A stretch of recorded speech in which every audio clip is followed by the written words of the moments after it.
Saat bocah kita ini terbangun, dia sudah diikat kuat, dan dua orang yang disebut-sebut sebagai saudaranya mengatainya sebagai aib keluarga yang sama sekali tidak memiliki mana. Krono menatap mereka dengan tatapan mematikan, menunjukkan bahwa mereka sudah mati karena melakukan ini. Tapi para bajingan itu malah tertawa dan menaruh umpan monster tepat di atas kepalanya. Sekarang bocah kita benar-benar murka, dan tatapan berikutnya saja sudah cukup untuk membuat mereka ketakutan setengah mati dan lari secepat mungkin. Namun sebelum dia bisa melepaskan diri, masalah yang jauh lebih besar muncul. Seekor monster badak raksasa, sang penguasa hutan ini, dan ia sangat kelaparan. Ia menerjang maju untuk memakan bocah kita bagai camilan kecil, tapi Krono bertindak cepat, dan badak itu cuma berhasil merasakan tali ikatannya. Badak yang marah itu tidak terima dan berusaha sekuat tenaga menangkap bocah kita, tapi dia dengan mudah menghindari setiap serangan, dan kemudian tiba gilirannya untuk menyerang balik. Sementara itu, anak-anak nakal yang meninggalkannya di hutan untuk mati kembali ke kediaman keluarga mereka. Namun begitu masuk, mereka mendengar suara langkah kaki yang keras. Dan detik berikutnya, pintu terlempar ke dalam ruangan dan membenturkan salah satu dari mereka langsung ke dinding. Semua orang terkejut dan ketakutan setengah mati saat menyadari siapa itu. Itu adalah bocah kita yang kembali membawa kepala badak, dan dia datang bukan untuk main-main. Tidak ada yang mempercayai mata mereka sendiri. Mereka mengenal anak ini, Syek, sebagai pecundang tanpa mana dan tanpa kekuatan. Jadi apa yang sebenarnya terjadi padanya? Asal tahu saja, pendekar pedang terkuat, Krono, kini mengendalikan tubuhnya. Dia mendapat kesempatan kedua di tubuh ini setelah gagal mengalahkan Gilgran, Raja Necromancer, yang menghancurkan desanya dan mengubah semua teman Krono menjadi undead tak berakal. Bajingan itu bahkan tidak melepaskan istrinya.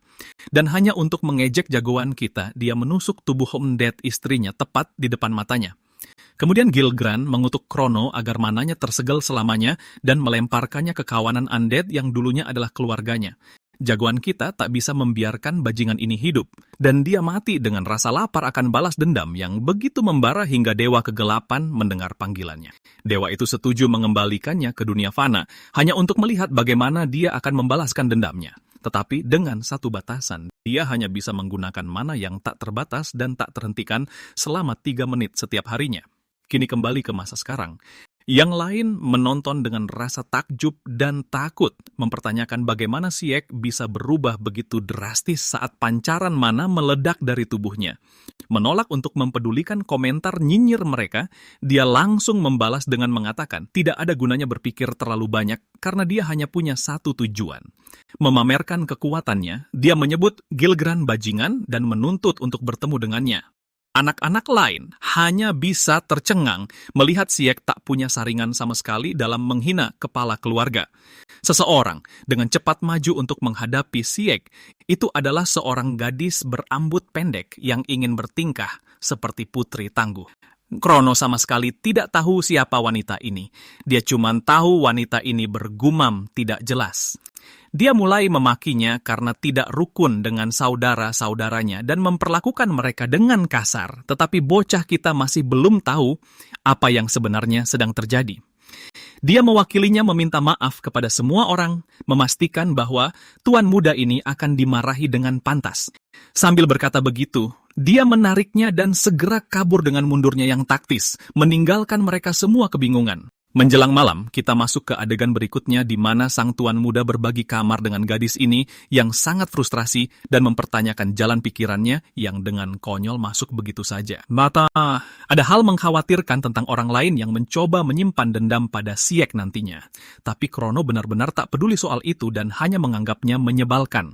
Gadis itu memarahinya karena berbicara kasar dan menekankan bahwa kekuatan adalah raja di rumah ini.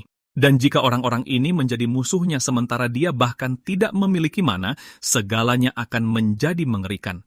Nyatanya, membayangkannya saja sudah membuat gadis itu bergidik ketakutan. Reaksinya membuat Krono penasaran, yang kini semakin yakin bahwa Syek adalah satu-satunya orang di keluarga yang tak bisa menggunakan mana. Gadis itu menangis dan mengusap wajahnya. Karena dia adalah pelayannya, dia telah memperhatikan setiap tindakannya sejak mereka masih kecil. Dia telah melihat perjalanan beratnya, usahanya setiap hari, dan kesedihan karena tak pernah bisa menggunakan sihir. Meskipun kekuatan kehidupan dari mana seharusnya menjadi bagian dari setiap manusia, hanya sebagian kecil populasi yang bisa memurnikannya menjadi sihir atau kemampuan berpedang.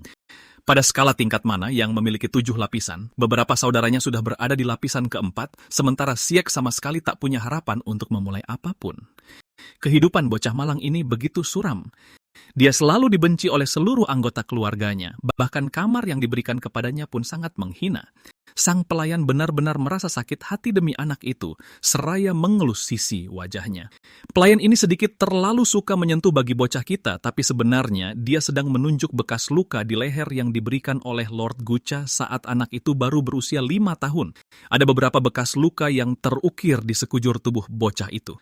Pelayan itu mengingat setiap luka tersebut, seluruh penderitaan yang ia hadapi. Dengan harapan dan niat tulus, dia mengharapkan keselamatan bagi tuan mudanya yang sedang kebingungan dan memutuskan untuk menuruti keinginan pelayannya. Krono meyakinkannya bahwa dia akan lebih berhati-hati, lalu dia mengambil teh dan meminumnya dengan nikmat meminta maaf karena membuatnya khawatir tanpa alasan. Ini mencerahkan suasana hatinya, tapi ada satu pertanyaan yang mengganggunya. Bagaimana caranya dia bisa menghancurkan saudara-saudaranya tadi tanpa menggunakan mana sedikit pun? Krono segera menyadari bahwa pelayannya tidak ada di sana saat dia mengeluarkan kemampuannya. Masalahnya, dia bahkan tidak tahu bagaimana kekuatannya sendiri bekerja atau bahwa dia bukan lagi Siek. Karena kesal, dia mulai menuduhnya menggunakan taktik murahan dan licik. Dia mengikuti alurnya dan malah setuju dengan pelayan itu. Pelayan itu mengeluh cemas, ketakutan kalau hal-hal buruk bisa terjadi pada Siek setelah ini. Tapi ini bukanlah sesuatu yang tidak biasa baginya. Pada saat yang sama, sejak awal tak ada seorang pun di keluarga ini yang terganggu oleh serangan mendadak. Tepat saat Krono hendak bertanya tentang Gilgran, mereka mendengar ketukan pintu dengan seorang penjaga menyampaikan bahwa ayahnya telah kembali dan memerintahkannya untuk menghadap di aula. Bocah kita sama sekali tidak tahu siapa sosok ayah ini sebenarnya. Meski begitu, dia tiba di depan ruangan pria itu dan akhirnya menghadapi kehadiran penuh amarah Gilgran yang meneriakinya sebagai anak tak berguna. Kenyataan pahit pun menghantam. Dia saat ini mendiami tubuh putra dari musuh bebuyutannya. Gilgran menyuruh anak itu mendekat sementara Krono masih memproses keterkejutannya, menolak percaya bahwa dia adalah bocah malang dari keluarga ini. Dia sangat marah dan termotivasi oleh kesempatan dari entitas tersebut untuk membalaskan dendamnya. Krono kini punya kesempatan sempurna untuk membunuh pria itu dan mencapai hasrat liarnya. Di saat yang sama, keheningan terjadi di antara keduanya di tengah ketegangan. Kenyataannya, saat ini Krono bahkan tidak bisa mengeluarkan mana sesuka hati, jadi itu akan sama seperti menghadapi kematian tanpa senjata sama sekali. Sang kepala keluarga menegaskan bahwa ia memanggil bocah itu karena suatu alasan, setelah mendengar kabar tentang bagaimana dia mengalahkan salah satu saudaranya. Pertama, dia ingin mendengar langsung dari mulut bocah itu apakah hal itu benar. Datang untuk menyelamatkannya, pelayan itu mulai mengocehkan permintaan maaf, memohon pengampunan atas nama tuan muda, namun langsung disuruh diam. Dia menggigil ketakutan sementara Gilgran meyakinkan anak itu bahwa dia tak berniat menghukumnya. Dia hanya penasaran tentang anak tanpa mana yang mengalahkan salah satu saudaranya yang lebih kompeten. Krono menatap musuh seumur hidupnya dengan penuh rasa muak dan tiba-tiba ayahnya memanggil seekor undead hydra yang indah namun mengerikan. Pria itu mengingatkan putra kesayangannya bahwa kekuatan adalah satu-satunya atribut berharga bagi keluarga ini. Dan jika bocah itu benar-benar memiliki kekuatan, dia harus menunjukkannya secara terang-terangan. Krono menatap monster yang dimaksudkan sebagai tantangannya, sementara pelayannya berusaha sekuat tenaga ikut campur untuk menghentikannya. Monster itu berada di tingkat lapisan ke-6, monster kelas bencana yang dapat dengan mudah membantai pasukan dari sebuah negara kecil. Dan monster raksasa ini diadu melawan seorang anak yang benar-benar tanpa mana. Ini benar-benar situasi bom hidrogen melawan bayi yang sedang batuk. Undead Hydra itu melepaskan asap asam yang menutupi seluruh ruangan, namun Krono menyanggupi tantangan tersebut dan selamat sembari menyelamatkan sang pelayan. Tentu saja, dia membakar sebagian lengannya. Namun yang menarik adalah bagaimana Hydra ini seharusnya paling mentok berada di tingkat keempat. Entah bagaimana, ayahnya memodifikasi dan mengevolusinya jauh melampaui batas. Mengalahkannya tanpa mana adalah hal yang mustahil, tetapi jenis mana yang dia keluarkan sepenuhnya tidak diketahui, bahkan oleh dirinya sendiri atau seperti apa serangan balik yang akan didapat dari menggunakannya. Sama seperti sebelumnya, pria ini sama sekali tak peduli tentang apa yang harus dia lakukan. Dia cukup mengambil sebuah pedang dan mengaumkan deklarasi untuk membunuh apapun yang menghalangi jalannya demi mencapai tujuannya. Undead Hydra itu dengan mengerikan menyudutkannya dari segala arah. Keadaan terlihat goyah dengan sang pelayan yang berteriak khawatir. Saat itulah satu tebasan menghancurkan bukan cuma satu kepala, tapi juga seluruh sisa tubuh Hydra itu, memotong-motong mayat hidup tersebut menjadi berkeping-keping. Sang ayah, Gilgran, merasa sedikit terkejut namun senang dengan hasil unik ini. Dia menatap putranya dengan rasa penasaran yang besar, sementara Krono tampak seperti memancarkan tingkat kekuatan yang bahkan menumbangkan lapisan ketujuh. Hal ini memunculkan pertanyaan bagaimana dia bisa mendapatkan kekuatan sebesar itu sejak awal. Gilgran benar-benar terkesan. Apa yang mengganggu bocah kita adalah bagaimana necromancer ini bahkan tidak beranjak dari tempatnya. Seolah-olah bahkan tingkat ini bukanlah apa-apa di mata Gilgran, yang membuat Krono bertanya-tanya apakah pria itu menyembunyikan sesuatu. Mengabaikan fakta itu, bocah kita hanya ingin menghajarnya, jadi dia mengarahkan pedangnya ke Gilgran, menganggapnya sebagai lawan berikutnya. Gaya seni yang memukau memperlihatkan pantulan Gilgran terukir di pedang Krono. Dia mengendalikan tekad pedangnya untuk menebas ayahnya sendiri, yang paling tidak hanya terlihat sedikit terhibur. Sang pelayan ikut campur, memohon agar tuan mudanya berhenti. Jika dilanjutkan lagi, itu bisa berujung pada kematiannya sendiri. Namun Krono dengan tegas menyuruh Pel untuk mundur, karena jika dia berani menghalangi jalannya, dia akan memotongnya menjadi kepingan. Ancaman mengerikan itu membuat Pel jatuh koma sementara, yang benar-benar membuatku tertawa karena setiap kali gadis ini mengobrol dengan seseorang, entah kenapa dia selalu pingsan. Bagaimanapun juga, Mini Gilgamesh membalas tatapan ayahnya yang jahat, yang sangat menyukai sorot mata putranya. Fakta bahwa dia berhasil membunuh mayat hidup Hydra membuktikan bahwa dia berada di level yang berbeda. Mananya saja sudah membuat pelayan itu pingsan. Sangat jauh berbeda dibandingkan dengan Siek yang Gilgran kenal, tetapi dia penasaran apa langkah selanjutnya. Menyalurkan amarahnya, sang Sword Sign bersumpah bahwa dia akan menebas dan mencabik-cabik ayahnya saat ini juga. Dia menerjang maju sambil mengaktifkan kemampuan yang mengincar leher sang raja. Namun tepat saat serangannya akan mengenai sasaran, ayahnya menghilang dan melesat tepat di sebelahnya, mendengkul Krono dengan tendangan sekuat tenaga yang membuatnya tersungkur ke tanah. Bahkan dengan kekuatan gila yang dia miliki, kekuatan Gilgran jauh melampauinya saat dia berteleportasi ke depan putranya beberapa saat kemudian mengingatkannya untuk tetap fokus. Pukulan berikutnya menghajar Krono habis-habisan hingga dia kembali terpental dan berguling di tanah. Dia diperlakukan layaknya bola sepak di depan Messi atau Ronaldo, tapi dia masih terus menyerang, menyalurkan mana merah gelap untuk mencoba menebas ayahnya lagi. Serangan itu langsung dinetralisir oleh Gilgran, yang kembali membanting anak itu, mengalahkannya berulang kali di setiap bentrokan. Memang benar anak laki-laki itu masih lemah, namun perbedaan kekuatan antara yang dulu dan sekarang sangatlah jauh. Gilgran benar-benar penasaran bagaimana Siek berhasil membangkitkan potensi terpendam ini, bertanya-tanya apakah ini hasil dari darahnya sendiri yang bergejolak. Sementara itu, jagoan kita saat ini menghadapi tekanan yang luar biasa hingga dia bahkan tidak bisa bangkit dari tanah. Itu adalah jurus yang sama seperti yang digunakan Gilgran saat itu. Mana ayahnya luar biasa berbeda dari yang lain, menghancurkan siapapun yang menghalangi jalannya. Meskipun anak kita tidak tahu apa yang disembunyikan Gilgran, dia yakin bahwa kematian menantinya jika dia terus begini.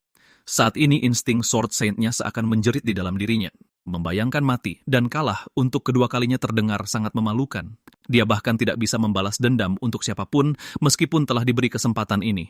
Gilgran hanya merendahkan bocah itu, mempertanyakan apakah tidak ada lagi yang ingin dia katakan. Dia mengangkat tekanan itu dan menikmati kebungkaman sang bocah sebagai tanggapan yang pas. Saat pergi, sang kepala keluarga menanamkan prinsip keluarga ke dalam kepalanya, mengingatkannya bahwa kemenangan adalah satu-satunya keadilan yang akan dia miliki. Berkat keberhasilan anak itu membunuh Hydra, dia membuktikan keadilannya, yang merupakan satu-satunya alasan mengapa dia bersedia memaafkan pelanggaran Siek sebelumnya. Kenyataannya, Gilgran bahkan dengan senang hati memberikan hadiah apapun yang diinginkan bocah itu. Seluruh situasi ini sungguh menyedihkan bagi Krono yang pada dasarnya diremehkan oleh musuh bebuyutannya. Kenangan akan orang-orang yang dicintainya kembali menghantam pikirannya, tetapi dia tidak lagi takut pada apapun karena dia sudah pernah mati sekali. Alih-alih bereaksi gegabah, kali ini sang Sword Saint berniat melakukan segala cara untuk merencanakan balas dendamnya, mengumpulkan semua informasi tentang ayahnya. Terkait hadiahnya, Krono memohon agar ayahnya menunjukkan mayat hidup yang dikendalikannya, memicu ketertarikan Gilgran dengan permintaan penasaran bocah itu. Sang kepala keluarga memerintahkannya untuk mengikutinya, dan malam harinya mereka masuk ke dalam semacam ruang labirin. Satu hal yang sangat ingin diketahui Gilgran adalah mengapa putranya tiba-tiba tertarik pada mayat hidup. Krono membuatnya seolah-olah dia ingin mendapatkan kekuatan. Sama seperti yang dia rasakan pada Hydra sebelumnya. Hasratnya untuk menjadi kuat mengesankan Gilgran. Namun tiba-tiba jagoan kita berhenti seolah-olah kelelahan mulai mengejarnya dan tubuhnya hampir tidak bisa bertahan. Omong-omong, dia mengalami efek serangan balik dari kemampuan mananya yang merupakan berita sangat buruk karena jika dia pingsan sekarang, dia akan melewatkan segalanya. Demi istrinya, demi keluarga, dan anak buahnya, dia harus memastikan agar dirinya tidak tumbang. Ini mengingatkannya pada adegan manis di salah satu kilas baliknya saat menjadi Sword Saint yang agung. Meskipun dia terlihat seperti ancaman yang mengerikan layaknya Gigacat, istrinya yang manis selalu berhasil membuatnya terpesona dengan memamerkan gaunnya. Krono bertindak acuh tak acuh, tapi istrinya malah menarik kerahnya dan menekankan bahwa dia harus menjadi idola yang lebih baik bagi orang-orang di Kekaisaran Kiltia. Dia ingin suaminya terlihat tampan, jadi dia merapikan dan menutup kerahnya, memujinya karena terlihat luar biasa. Senyumannya saja sudah cukup menjadi alasan bagi pria ini untuk terus maju, menolak efek pingsan dengan tekad yang membara. Tentu saja, Krono hancur karena tidak bisa menyelamatkan istrinya dari keparat ini, tetapi dia juga sangat menantikan untuk membunuh Gilgran suatu hari nanti.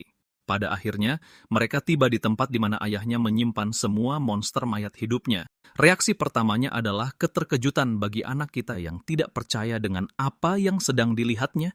Lautan monster biru benar-benar membanjiri fasilitas itu. Krono bahkan tidak tahu apa yang sedang dia lihat.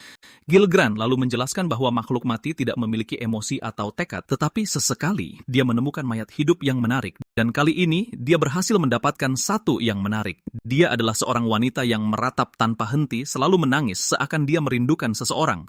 Dan ya, sekejam dan semenyakitkan apapun kedengarannya, ini sebenarnya adalah istri pria kita sendiri.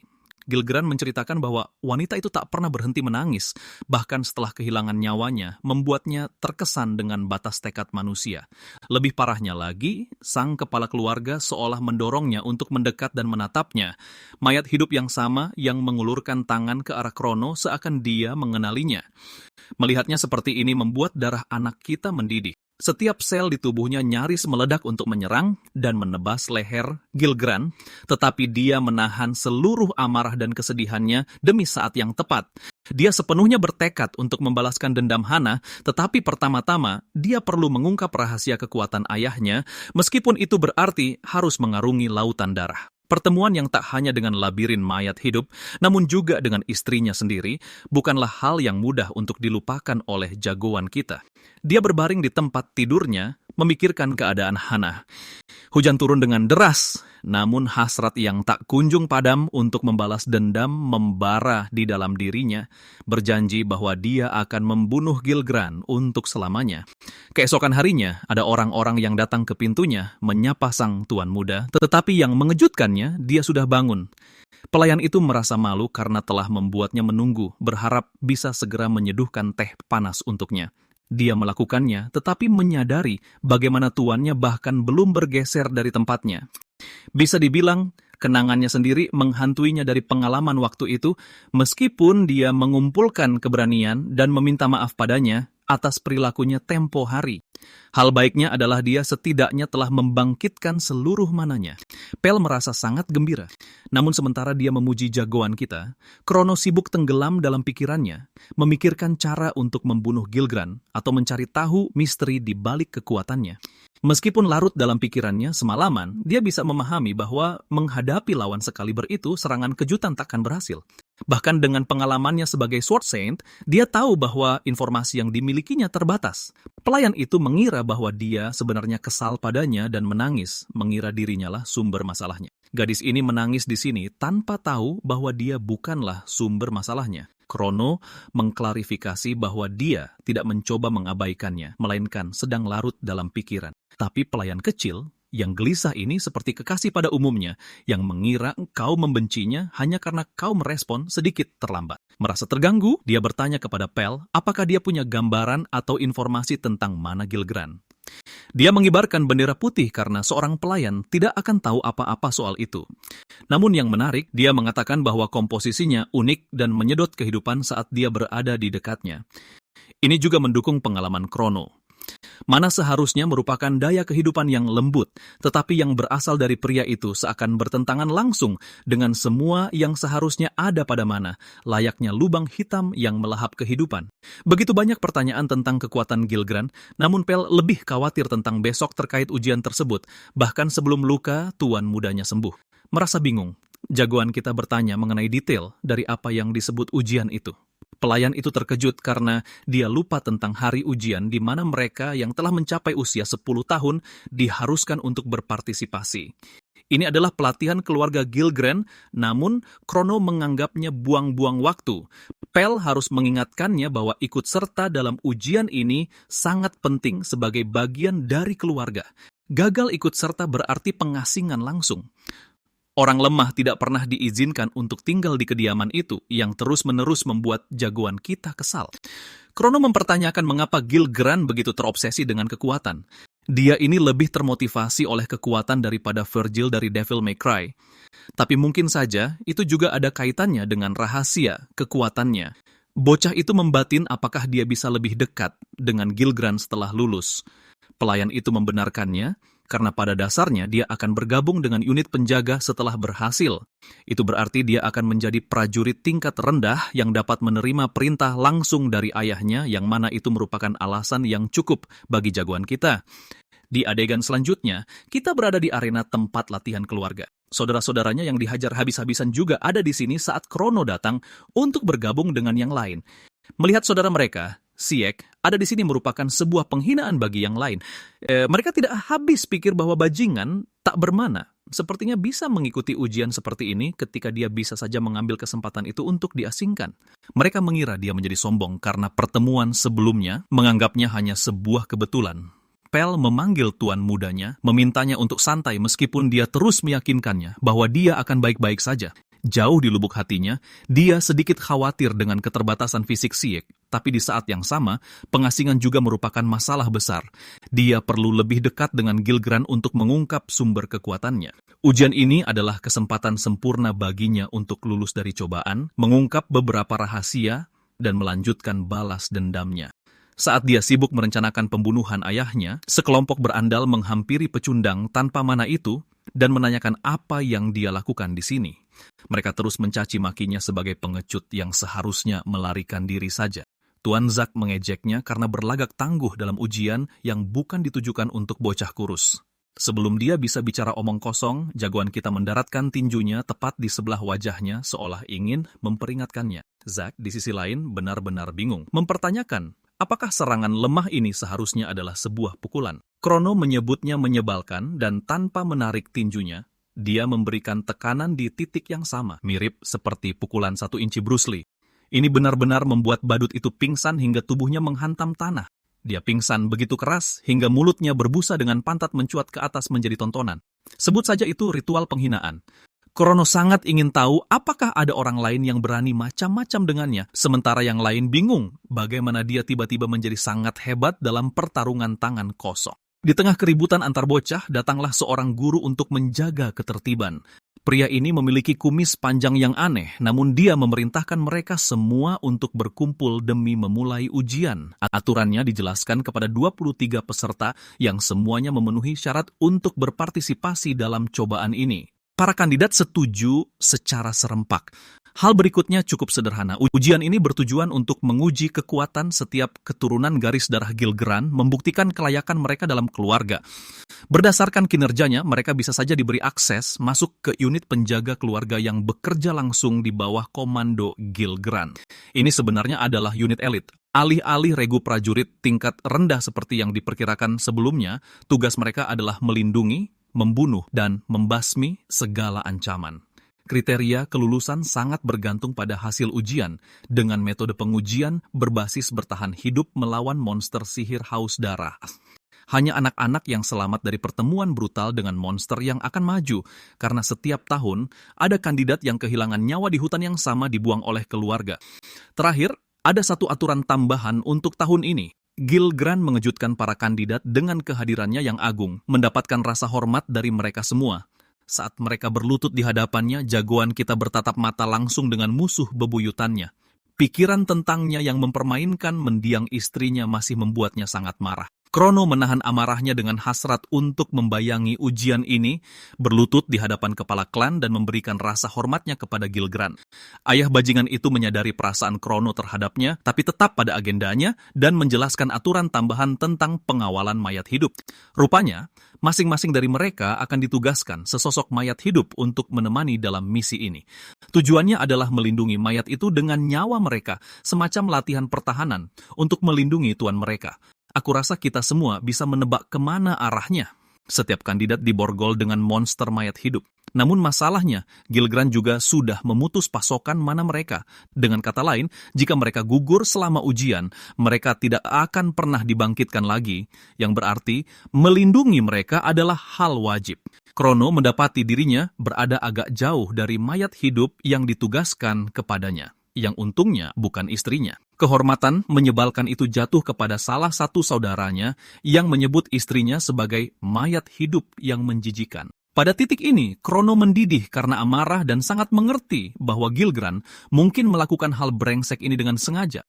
Dia adalah raja pemancing amarah dan sengaja membuatnya kesal hanya demi kesenangan semata. Bagaimanapun, kepala keluarga penasaran dengan kelompok tahun ini dalam membuktikan kekuatan mereka, sementara Krono sangat tidak sabar untuk menghancurkan ujian ini dan membunuh pria ini. Ujian pertama adalah tentang bertahan hidup. Para kandidat diutus untuk menunjukkan apa yang bisa mereka lakukan, sementara mereka merasa senang bisa memuaskan ayah mereka dalam misi ini. Krono sangat berhasrat untuk bisa semakin dekat dengan Gilgrant. Hanya itu satu-satunya jalan yang dia miliki.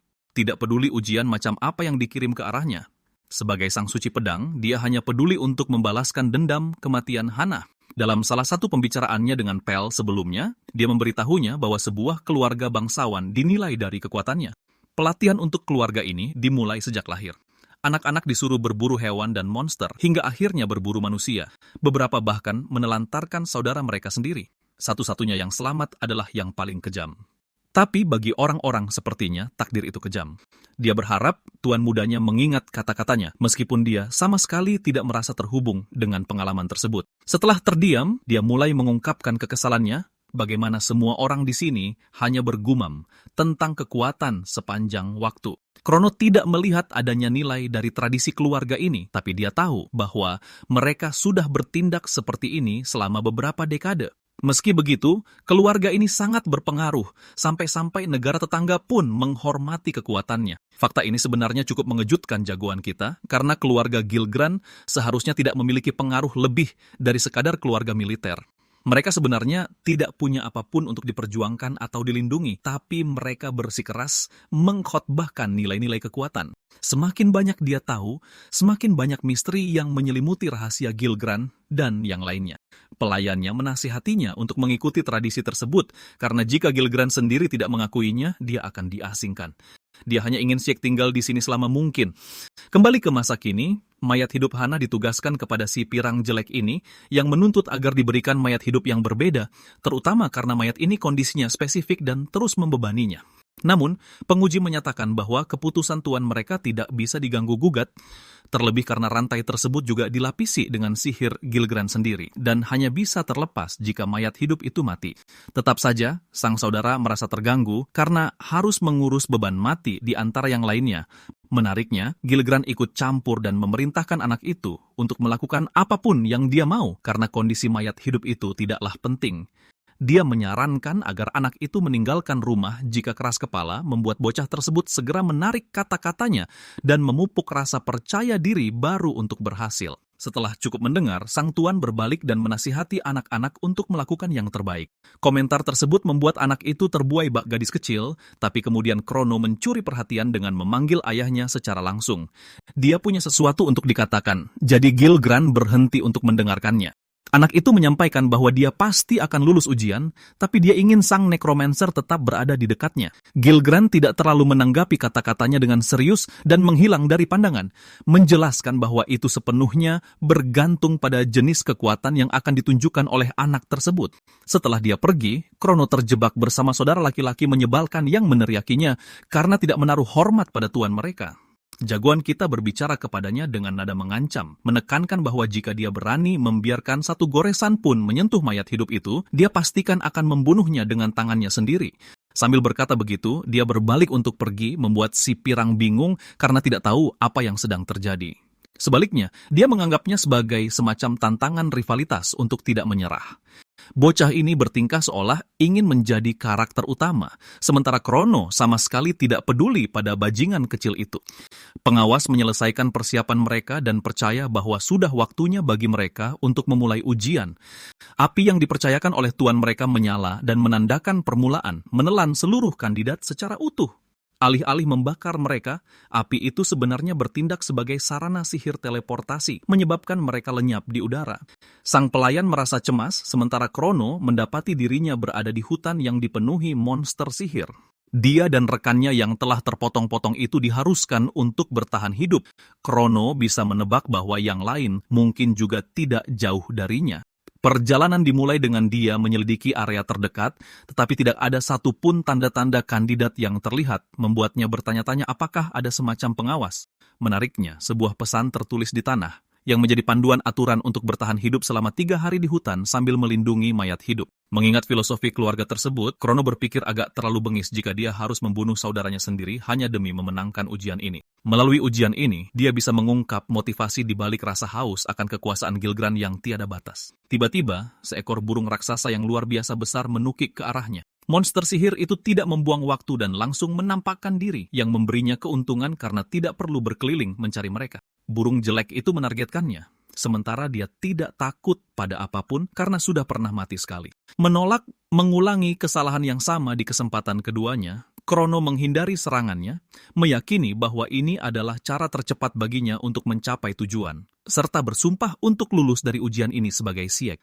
Melompat menjauh dari mayat hidup itu, dia dengan mudah menebas monster tersebut, menyebabkan potongan tubuhnya jatuh menghantam tanah. Pertarungan pertama sudah berakhir, dan pengalamannya sebagai sang suci pedang mulai terlihat kembali. Baru saja dia selesai mengalahkan satu monster lain, kali ini gorila petir melesat maju untuk meremukan Krono di bawah kekuatannya. Ujian ini sudah menjengkelkan dengan kegigihan para monster yang begitu gencar. Dan setelah mengalami 2 kekalahan melawan Gilgrant, dia sedang dalam suasana hati untuk menebas apapun yang menghalanginya, hitung-hitung sebagai pemanasan. Pertarungan tidak ditampilkan meskipun dia bertanya-tanya apakah ini saja sudah cukup untuk membuatnya lulus atau apakah para pengawas sedang memeriksa nilai mereka.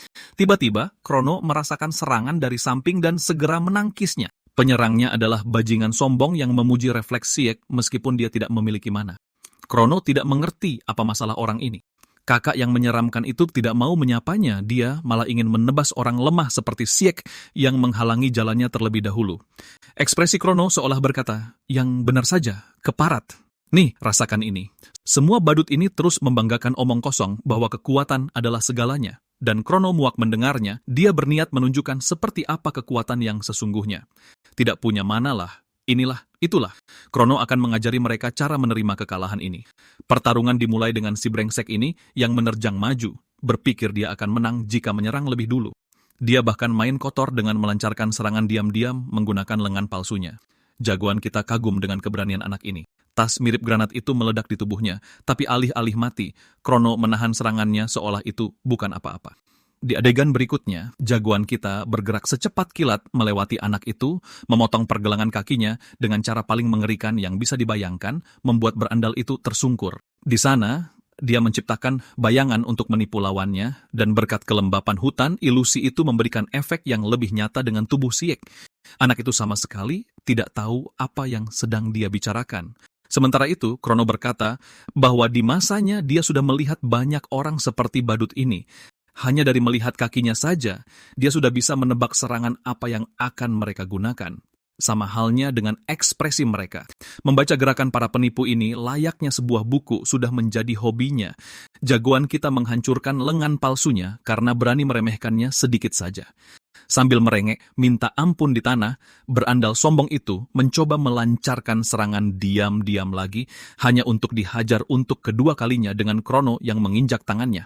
Dia menyuruh si bodoh ini untuk berhenti meronta-ronta dan mulai memetik pelajaran. Mini Gilgamesh menyadari bahwa mengincar mayat hidup daripada lawannya adalah strategi yang lebih masuk akal. Berandal seperti orang ini selalu mengandalkan taktik semacam itu. Pikiran tentang Hana yang terjebak dengan orang lain masih mengganggunya, jadi dia memotong lengan mayat hidup milik berandal itu, memutuskan hubungannya dan langsung mendiskualifikasi anak itu. Anak itu akan diasingkan. Dia mengutuk nasibnya, melontarkan makian, sementara Krono pergi, menolak untuk membuat satu kesalahan pun mulai sekarang. Membunuh Gilgran adalah prioritas utamanya, apapun yang terjadi. Menyaksikan pertarungan ini, salah satu pengawas mengamati hasilnya. Dia terkejut bahwa ini adalah tuan muda yang sama yang sebelumnya tidak memiliki mana. Kekuatan yang dia miliki sekarang berada di level yang berbeda. Mari beralih ke sisi Hana yang terjebak dengan saudara pengecut yang saat ini sedang dikejar oleh ogre raksasa. Monster setingkat Olimpiade ini sebenarnya adalah peringkat A, jadi tidak mudah baginya untuk bertahan hidup. Monster itu menyadari keberadaannya di balik batu besar dan langsung berlari untuk menghancurkannya. Si pirang berhasil lolos dan mulai lari menyelamatkan diri. Dia tahu dia akan hancur jika membuat kesalahan. Pertarungan ini juga diamati oleh pengawas yang tahu bahwa ini adalah akhir. Gurika tidak akan mampu menghadapi musuh semacam ini. Binatang buas itu mengejar mangsanya dengan ganas. Gurika kelelahan hanya untuk berlari kencang.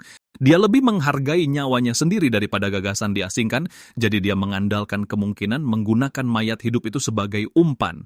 Kemudian kata-kata Krono yang menghantui melumpuhkannya dalam ketakutan, membuatnya menolak rencananya tadi.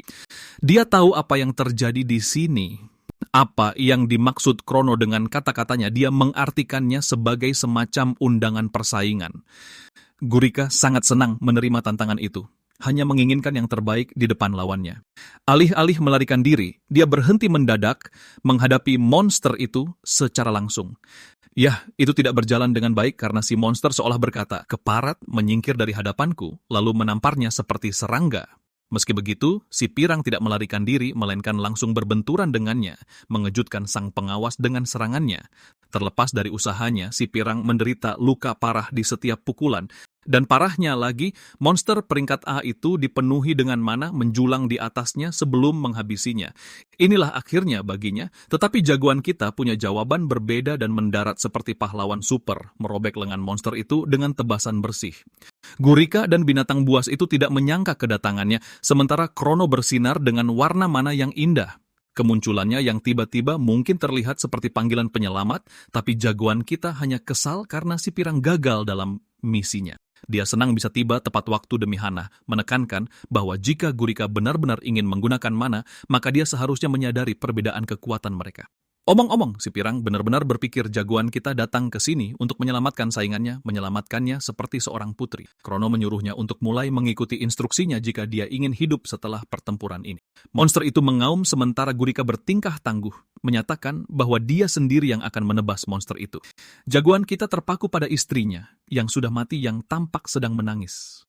Rasa sakit yang menusuk hatinya, keinginannya untuk menyelamatkannya, tidak terukur. Pada titik ini, si pirang merasa aneh dengan hubungan aneh mereka, bertanya-tanya apakah Siek di sini menyukai tante-tante dan mayat ibu-ibu. Terlepas dari hal itu, Gilgran bersantai sambil mengamati seluruh ujian menggunakan bola dunianya, tidak peduli pada mereka yang gugur karena lemah. Asistennya berpikir bahwa setidaknya 1 atau 2 orang akan selamat dari ujian itu. Matanya menatap monster peringkat A, binatang buas gaib yang bahkan tidak seharusnya berada di hutan. Raja ahli nujum tersenyum gembira menegaskan bahwa itu tidak seharusnya menjadi bagian dari ujian. Baginya, ini hanyalah hiburan meskipun ini akan berakhir sebagai ujian yang sangat brutal bagi kelompok tersebut. Kekuatan monster peringkat A dan peringkat B itu seperti langit dan bumi. Tidak ada satupun anak berusia 10 tahun yang mampu mengalahkan makhluk ini, apalagi monster yang satu ini memiliki kemampuan khusus. Berbicara tentang kemampuan itu, makhluk itu menyalurkan mananya dan menumbuhkan kembali anggota tubuhnya ala Piccolo. Itu adalah kemampuan regenerasi yang sangat cepat. Gurika sudah menyerah dan ingin melarikan diri, mengabaikan peringatan Krono. Monster itu menganggap mereka sebagai mangsa empuk dan menerkam mereka, tetapi Krono menangkis serangan itu dengan tipis, menyelamatkan nyawa mereka. Dia menghalau makhluk itu, tetapi keluhan utamanya adalah si idiot ini tidak mematuhi perintah dan malah menjadi sasaran. Monster peringkat A itu menunjukkan kemampuan kedua, kali ini melepaskan ledakan kuat dari duri punggungnya, yang semuanya berhasil dihindari oleh Krono, tetapi sangat mengganggu untuk dihadapi. Duri-duri yang ditembakkan melesat dengan kecepatan yang luar biasa. Monster itu tidak berhenti di situ. Monster itu juga melakukan regenerasi konstan untuk mempercepat prosesnya. Memperhitungkan kecepatan regenerasinya, Krono segera bertindak menyadari bahwa ayahnya terlibat dalam hal ini. Pertama, dia memotong lengannya hanya untuk melihatnya tumbuh kembali. Situasinya terlihat buruk, karena jika begini terus, monster itu akan beregenerasi tanpa henti. Sayangnya, jagoan kita bahkan tidak bisa mengeluarkan setengah dari teknik Dewa Pedangnya karena ayah serta para pengawas sedang mengawasinya. Dengan kata lain, pilihannya terbatas dan dia tidak bisa mengeluarkan ilmu pedang. Terbaiknya hanya bisa menghindar. Rahasia reinkarnasinya tidak boleh terungkap. Krono takut hal itu akan membahayakan Hana serta tujuan utamanya.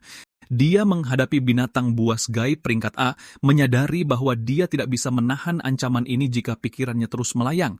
Dia menenangkan dirinya sebagai dewa pedang, sementara Gurika keheranan bagaimana pecundang lemah ini bisa menjadi begitu kuat. Jagoan kita sedang tidak ingin bermain dengannya, dan menyuruh si pirang untuk tutup mulut. Sambil menggenggam pedangnya, pria ini melepaskan gelombang mana, semuanya memancarkan warna yang berbeda. Pengawas terkejut, dan meskipun dia tidak bisa mengungkapkan identitasnya, dia juga tidak ingin mati di sini dan berniat untuk menggunakan ilmu pedang glukonia dan menghancurkan monster itu dalam satu pukulan. Berbekal kepercayaan diri itu, dia menerjang ke dalam pertempuran dengan serangan pamungkas. Sementara Krono Gawis berencana untuk menggunakan ilmu pedang glukonia yang kurang dikenal, kepala pelayan Gilgran benar-benar terkejut melihat monster di hadapannya. Bahkan dalam mimpi terliarnya, kepala pelayan itu tidak pernah membayangkan bahwa tuannya akan mengirim binatang buas gaib yang telah dimodifikasi tingkat A untuk ujian itu sendiri. Dia mengerti bahwa tuannya tentu saja memiliki ekspektasi yang sangat tinggi dari anak-anak yang mewarisi garis keturunannya, tetapi yang benar-benar mengkhawatirkan adalah mereka masih anak-anak berusia 10 tahun yang biasanya baru saja berhenti mengompol. Saat dia terus tenggelam dalam kekhawatiran, Krono dengan tubuh siak kecilnya tiba-tiba melompat ke arah monster itu dengan niat yang jelas untuk menghancurkannya sepenuhnya. Binatang buas gaib peringkat A melepaskan serangan kilat keunguan yang kuat, tetapi Krono menghadapinya secara langsung dengan serangannya sendiri yang dipenuhi aura emas. Saat dua kekuatan mengerikan bertabrakan dengan hebat, Gurika yang mengamati segalanya dari dekat mengompol karena ketakutan. Krono dengan cepat membalikan jalannya pertempuran saat dia dengan bersih mengiris kedua lengan monster itu, memutuskannya tepat di bahu sekaligus meninggalkan luka dalam di pangkal paha kirinya. Namun dia masih gagal menghabisi makhluk buas itu karena sebagian besar fokusnya telah tertuju untuk menangkis serangan sebelumnya dengan benar. Gurika menjadi semakin ketakutan setelah menyadari betapa tanah di sekitar mereka telah hancur lebur hanya karena benturan itu. Seperti yang diharapkan, binatang buas gaib tingkat A itu meregenerasi semua luka tersebut hampir seketika dan bahkan menumbuhkan kembali kedua anggota tubuhnya yang terputus tanpa masalah. Melihat ini, Krono Gawi mulai sedikit gugup karena mananya terkuras dengan cepat. Dia paham jika pertarungan terus berlanjut seperti ini, dia tidak akan bisa bertahan lebih lama lagi. Tepat pada saat itu, saudaranya yang tak berguna dan suka membual, Gulika, menunjuk ke arah seorang pria mati yang tergeletak di dekatnya yang sebelumnya terkena serangan. Dia bertanya-tanya dengan lantang siapa pria itu sebenarnya. Krono menjelaskan bahwa dia pasti pengawas yang ditugaskan untuk mengawasi mereka dari dekat dan pria malang itu akhirnya mati saat monster tersebut menyerang. Gulika berkata bahwa dari awal dia tidak pernah menduga akan ada pengawas yang mengawasi mereka. Saat Krono menatap pria yang mati itu, matanya tiba-tiba tertuju pada bola mata naga yang telah terkoyak, tetapi masih memancarkan api biru. Dia segera menyadari bahwa ayah dari tubuh ini pasti telah menggunakannya untuk mengawasi anak-anaknya. Krono menjadi yakin akan hal ini karena dia tidak lagi merasakan ada orang yang mengawasinya. Hal ini seketika memberi ide kepada jagoan kita, dan dia akhirnya merasa cukup lega untuk dengan leluasa menggunakan ilmu pedang Kiltia miliknya. Dia menjadi serius karena ingin menyelesaikan pertarungan sebelum pengawas lain dikirimkan dan rahasianya berisiko terbongkar. Melihat aura hitam keemasan memancar darinya, saudaranya yang tak berguna itu bertanya pada Sieg apa yang sebenarnya ingin dia lakukan. Jagoan kita mengabaikannya sama sekali dan langsung memulai gaya pedang pertama dari ilmu pedang yang dikenal sebagai Hokwen. Serangan itu benar-benar melepaskan tebasan seperti bayangan dan memotong monster tersebut menjadi beberapa bagian sekaligus. Ilmu pedang Kiltia memiliki 7 jurus terkenal yang konon diciptakan oleh Sword Sign pertama Kekaisaran. Rupanya gaya pedang legendaris ini berasal dari fakta bahwa masing-masing gaya awalnya digunakan untuk membantai satu dari 7 monster ajaib. Pada titik ini di dunia sihir, Chronogawis adalah satu-satunya orang yang mampu menggunakan ke-7 jurus itu dengan benar. Saat cerita kembali ke pertarungan, jagoan kita melompat ke atas dan menggunakan gaya pedang keempat yang disebut pedang ular. Namun, dia terpaksa melompat mundur setelah sekali lagi gagal melenyapkan monster itu sepenuhnya. Dia menggertakkan giginya karena frustrasi, menyadari bahwa tubuh yang kecil dan rapuh ini tidak bisa mengimbangi gerakannya sepenuhnya dan karena itu, dia segera maju, menyerang lagi untuk gaya pedang lainnya. Sambil melompat ke atas, dia benar-benar menyeret makhluk undead yang terikat padanya tinggi ke udara. Dia kemudian menghantam ke bawah menggunakan gaya pedang ketiga yang dikenal sebagai Cula Badak. Sementara itu, Tuan Gilgran menggunakan kekuatan gelapnya dalam upaya untuk memulihkan kristal yang dia gunakan untuk mengawasi anak-anaknya setelah kristal itu hancur juga selama pertempuran. Kepala pelayan memperhatikan senyumnya dan bertanya apa yang terjadi, tetapi tuan itu tidak mengatakan apa-apa sebagai balasan.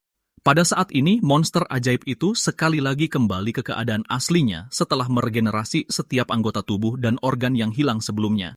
Melihatnya berdiri kembali, Sieg mempersiapkan dirinya untuk serangan lain. Dia telah mendaratkan beberapa serangan telak, namun tak satu pun yang cukup. Dan kini dia menjadi khawatir sekali lagi karena mananya terkuras dengan sangat cepat. Dia kemudian memutuskan untuk menggunakan kartu asnya dan dengan sabar menunggu momen yang tepat saat monster ajaib tingkat A itu menerjang langsung ke arahnya dengan kecepatan penuh.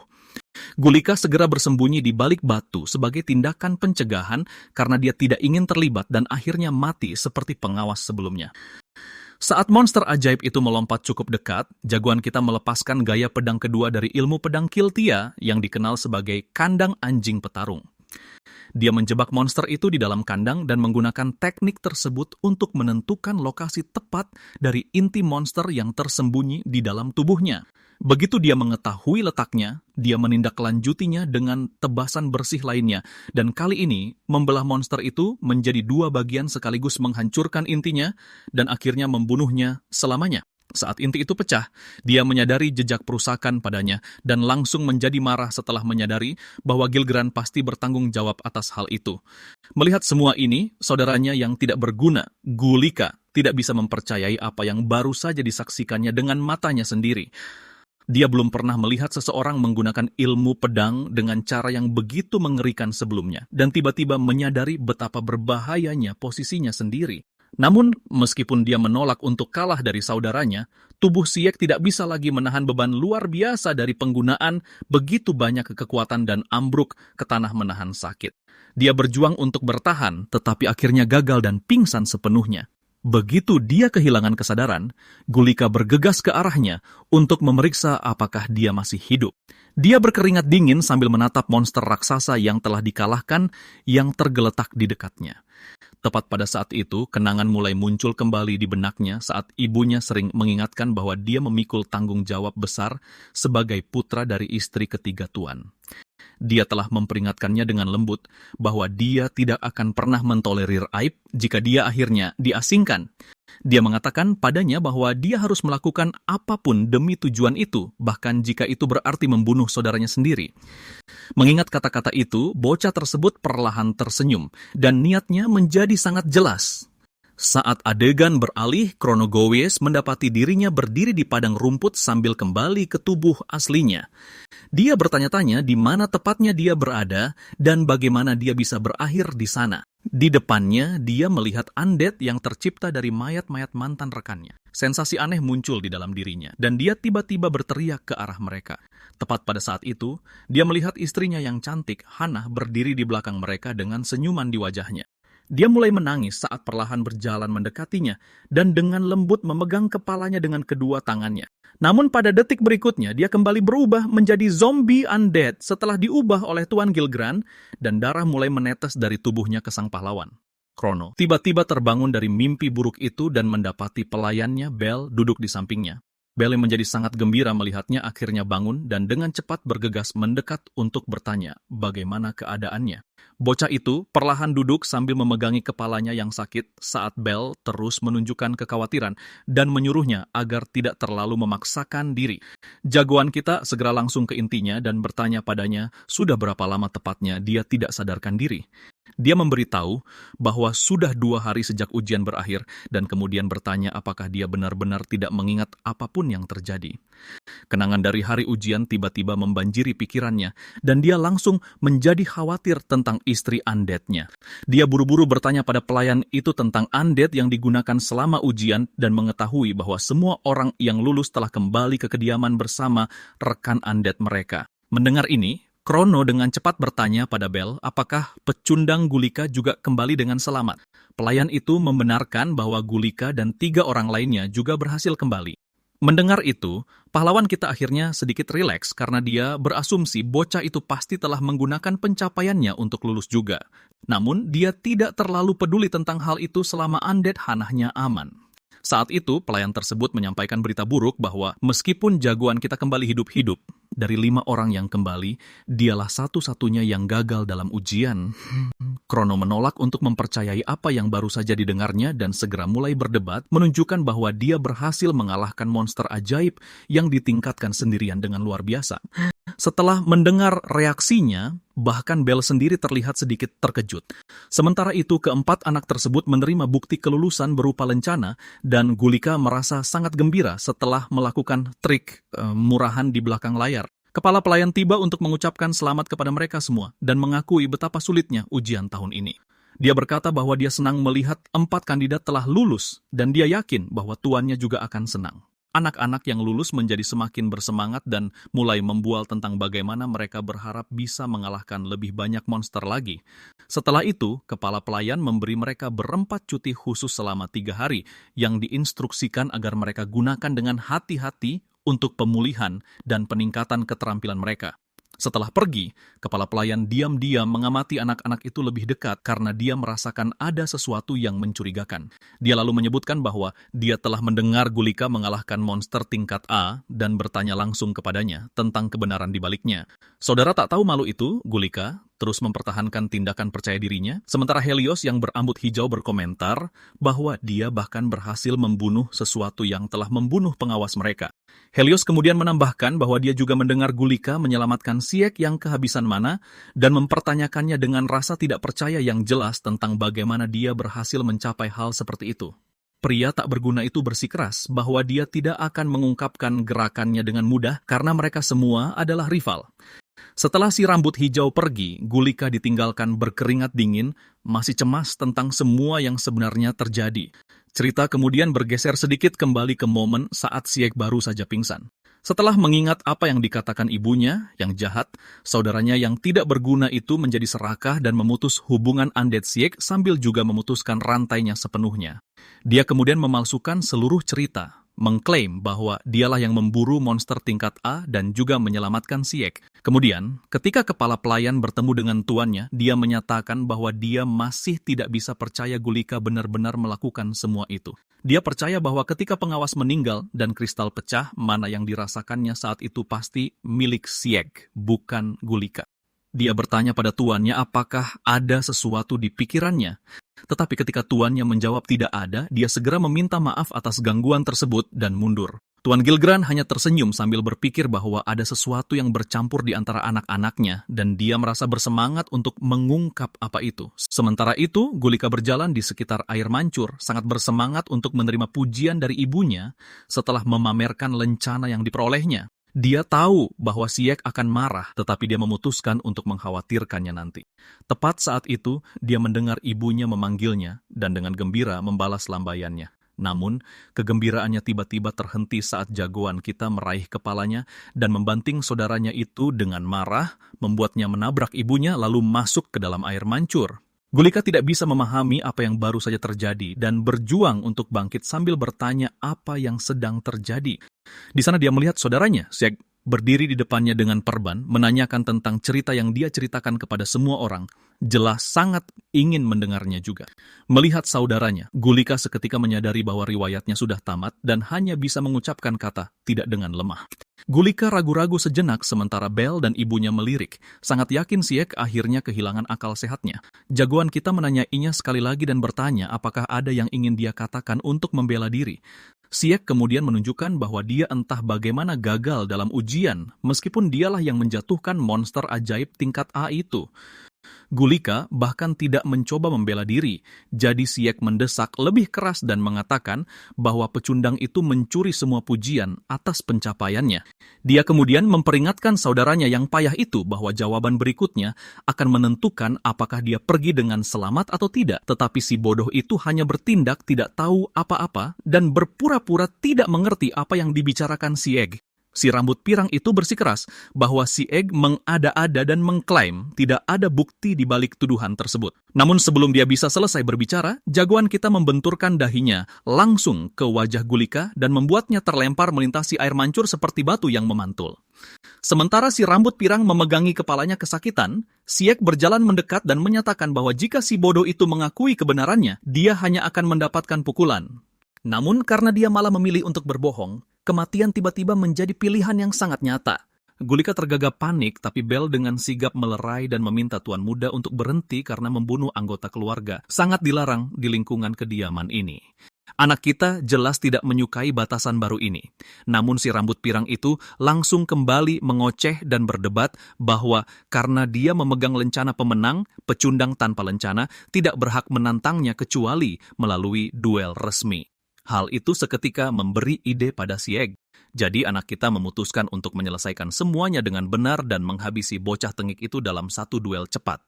Si rambut pirang itu langsung ketakutan dan putus asa mencari jalan keluar, tapi Sieg mempersempit jarak dan memberitahunya bahwa duel justru akan menghemat waktu karena dia tak perlu lagi mendengarkan semua ocehan tak bergunanya. Gulika dengan lemah beralasan bahwa dia merasa kelelahan, tapi ibunya memotong ucapannya sebelum dia bisa melanjutkan dan malah mendesaknya untuk menerima tantangan tersebut. Dengan bangga, ibunya menyuruhnya untuk menunjukkan kekuatan aslinya dan berkata, ini seharusnya tidak menjadi masalah bagi putra yang konon mengalahkan monster kelas A tanpa kesulitan. Sebelum si pirang sempat menjelaskan, anak kita mencengkeram kerahnya dan langsung membenamkannya ke dalam air mancur. Gulika terbatuk dan tersedak sambil meronta-ronta, tapi Sieg dengan tenang bertanya apakah dia berniat menerima duelnya sekarang. Dia bahkan menyindir betapa mudahnya hal ini bagi seseorang yang cukup berbakat untuk lulus ujian. Gulika masih menolak dan berkata dia tidak akan menerimanya. Jadi Sieg mendorongnya kembali ke dalam air dan mulai menyiksa si bodoh itu sampai akhirnya dia menyerah. Ibunya menyemangati orang bodoh malang itu untuk kembali berdiri dan bertarung lagi. Sementara saudara-saudara lainnya menonton dari pinggir dan mulai berpikir bahwa kali ini Sieg benar-benar sudah gila. Bel menatap adegan itu dengan ngeri dan tak percaya. Namun jauh di lubuk hatinya, pahlawan kita juga menyadari bahwa menyudutkan bocah manja seperti ini jauh di bawah martabat mantan dewa pedang Kiltia. Namun di sisi lain, dia masih perlu mendekati Tuan Gilgran untuk mengungkap rahasia di balik kekuatan mengerikan sang Raja Necromancer dan pada akhirnya mengalahkannya selamanya. Ini tetap menjadi satu-satunya jalan yang diyakini pahlawan kita bisa dia tempuh karena setelah bereinkarnasi, tidak ada jaminan dia akan mendapatkan kesempatan seperti ini lagi seumur hidupnya. Dia bertanya pada si pirang untuk terakhir kalinya tentang keputusannya dan Gulika akhirnya menyerah karena tertekan.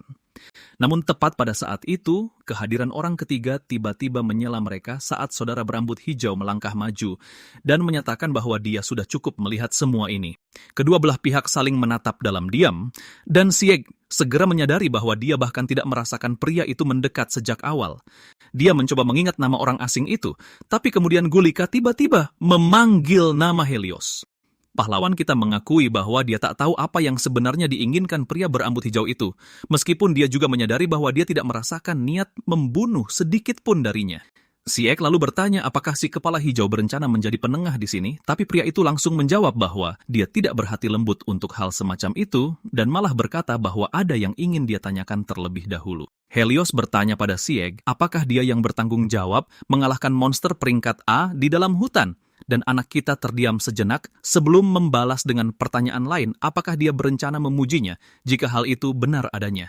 Helios langsung memahami maksud di balik jawaban tersebut dan mengakui bahwa terlepas dari kebenarannya, dia tidak pernah menyangka si pirang tak berguna di sana itu benar-benar membunuh sesuatu yang sangat berbahaya sendirian.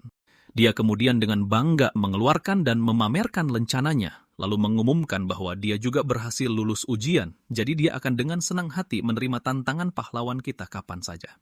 Aura hijau yang kuat tiba-tiba menyelimuti pria itu dan mengejutkan kedua saudaranya di tempat. Helios mengulangi sekali lagi bahwa Sieg harus berduel dengannya karena setelah ujian yang sangat menyedihkan itu, kemampuan bertarungnya jelas mulai berkarat. Anak kita membalas dengan seringai, sementara Gulika dengan panik mencoba memperingatkannya bahwa Helios berada di level yang sama sekali berbeda dan tidak ada yang benar-benar bisa mengalahkannya. Namun, pahlawan kita dengan santai berkata bahwa dia tidak peduli seberapa kuat pria itu sebelum melepaskan aura birunya sendiri dan menyatakan bahwa dia juga mulai bosan karena terus berhadapan dengan orang lemah selama ini. Ketakutan akan keselamatan tuannya, Bel mencoba menghentikan mereka, tapi pahlawan kita menyuruhnya untuk tidak ikut campur. Namun, pelayan itu bersikeras, mengatakan bahwa mereka membuat kesalahan besar karena tidak memilih tempat yang layak untuk berduel. Jika tidak, duel itu tidak akan diakui. Helios akhirnya menatap pelayan itu sebagai tanda persetujuan. Sementara itu, Sieg merasa kesal dan heran apa salahnya bertarung di sini. Anak berambut hijau itu setuju dengan pelayan itu, mengatakan bahwa jika mereka bertarung di sini, maka keduanya akan diusir. Hal itu semakin membuat anak kita kesal yang langsung mulai meremehkan Gilgran. Mendengar jawaban itu, Helios sangat marah karena ada orang yang berani berbicara tentang ayah mereka seperti itu. Dia mengatakan pada Sieg bahwa dia pantas mati jutaan kali. Beberapa waktu kemudian, semua orang berkumpul di halaman yang bernoda darah. Anak berambut hijau itu mulai memamerkan kekuatan mananya sementara anak kita berjalan masuk seolah-olah tempat itu miliknya. Dia berhenti untuk melihat dekorasi tengkorak emo yang tergeletak di sekitarnya, menganggap ide menjadikan tempat ini sebagai arena resmi adalah lelucon konyol. Bel memanggilnya, menyuruhnya untuk tidak memaksakan diri. Dia mengungkapkan bahwa Helios adalah salah satu petarung paling kuat di antara para saudara yang lain dan semua yang menghadapinya mati dengan cara yang mengerikan. Tuan Gilgran menyadari potensi anak berambut hijau itu sejak awal dan bahkan mengizinkannya untuk ikut serta dalam misi unit menengah saat usianya baru 8 tahun. Alih-alih merasa takut, Sieg tersenyum karena dia senang akhirnya bisa bertarung dengan orang yang kuat. Pelayan itu lalu menyelanya lagi dengan mengatakan bahwa Helios dikenal sebagai sang malaikat pencabut nyawa mawar putih. Pria itu sangat cepat sehingga musuh-musuhnya bahkan tak punya waktu untuk berteriak sebelum mati. Dia menyuruhnya untuk berhati-hati, tapi Sieg malah melontarkan kalimat murahan sambil bertanya-tanya apakah Helios akan menari-nari dengan mawar di mulutnya. Tepat pada saat itu, sesuatu yang besar jatuh dari langit saat dinding logam berduri raksasa mengelilingi seluruh halaman. Anak kita heran tentang apa yang sebenarnya terjadi, tapi kemudian menyeringai, menyatakan bahwa kepala pelayan benar-benar mengerahkan segalanya untuk duel ini. Mulai tidak sabar, dia menyuruh anak berambut hijau itu berhenti berdiri di sana dan segera mulai.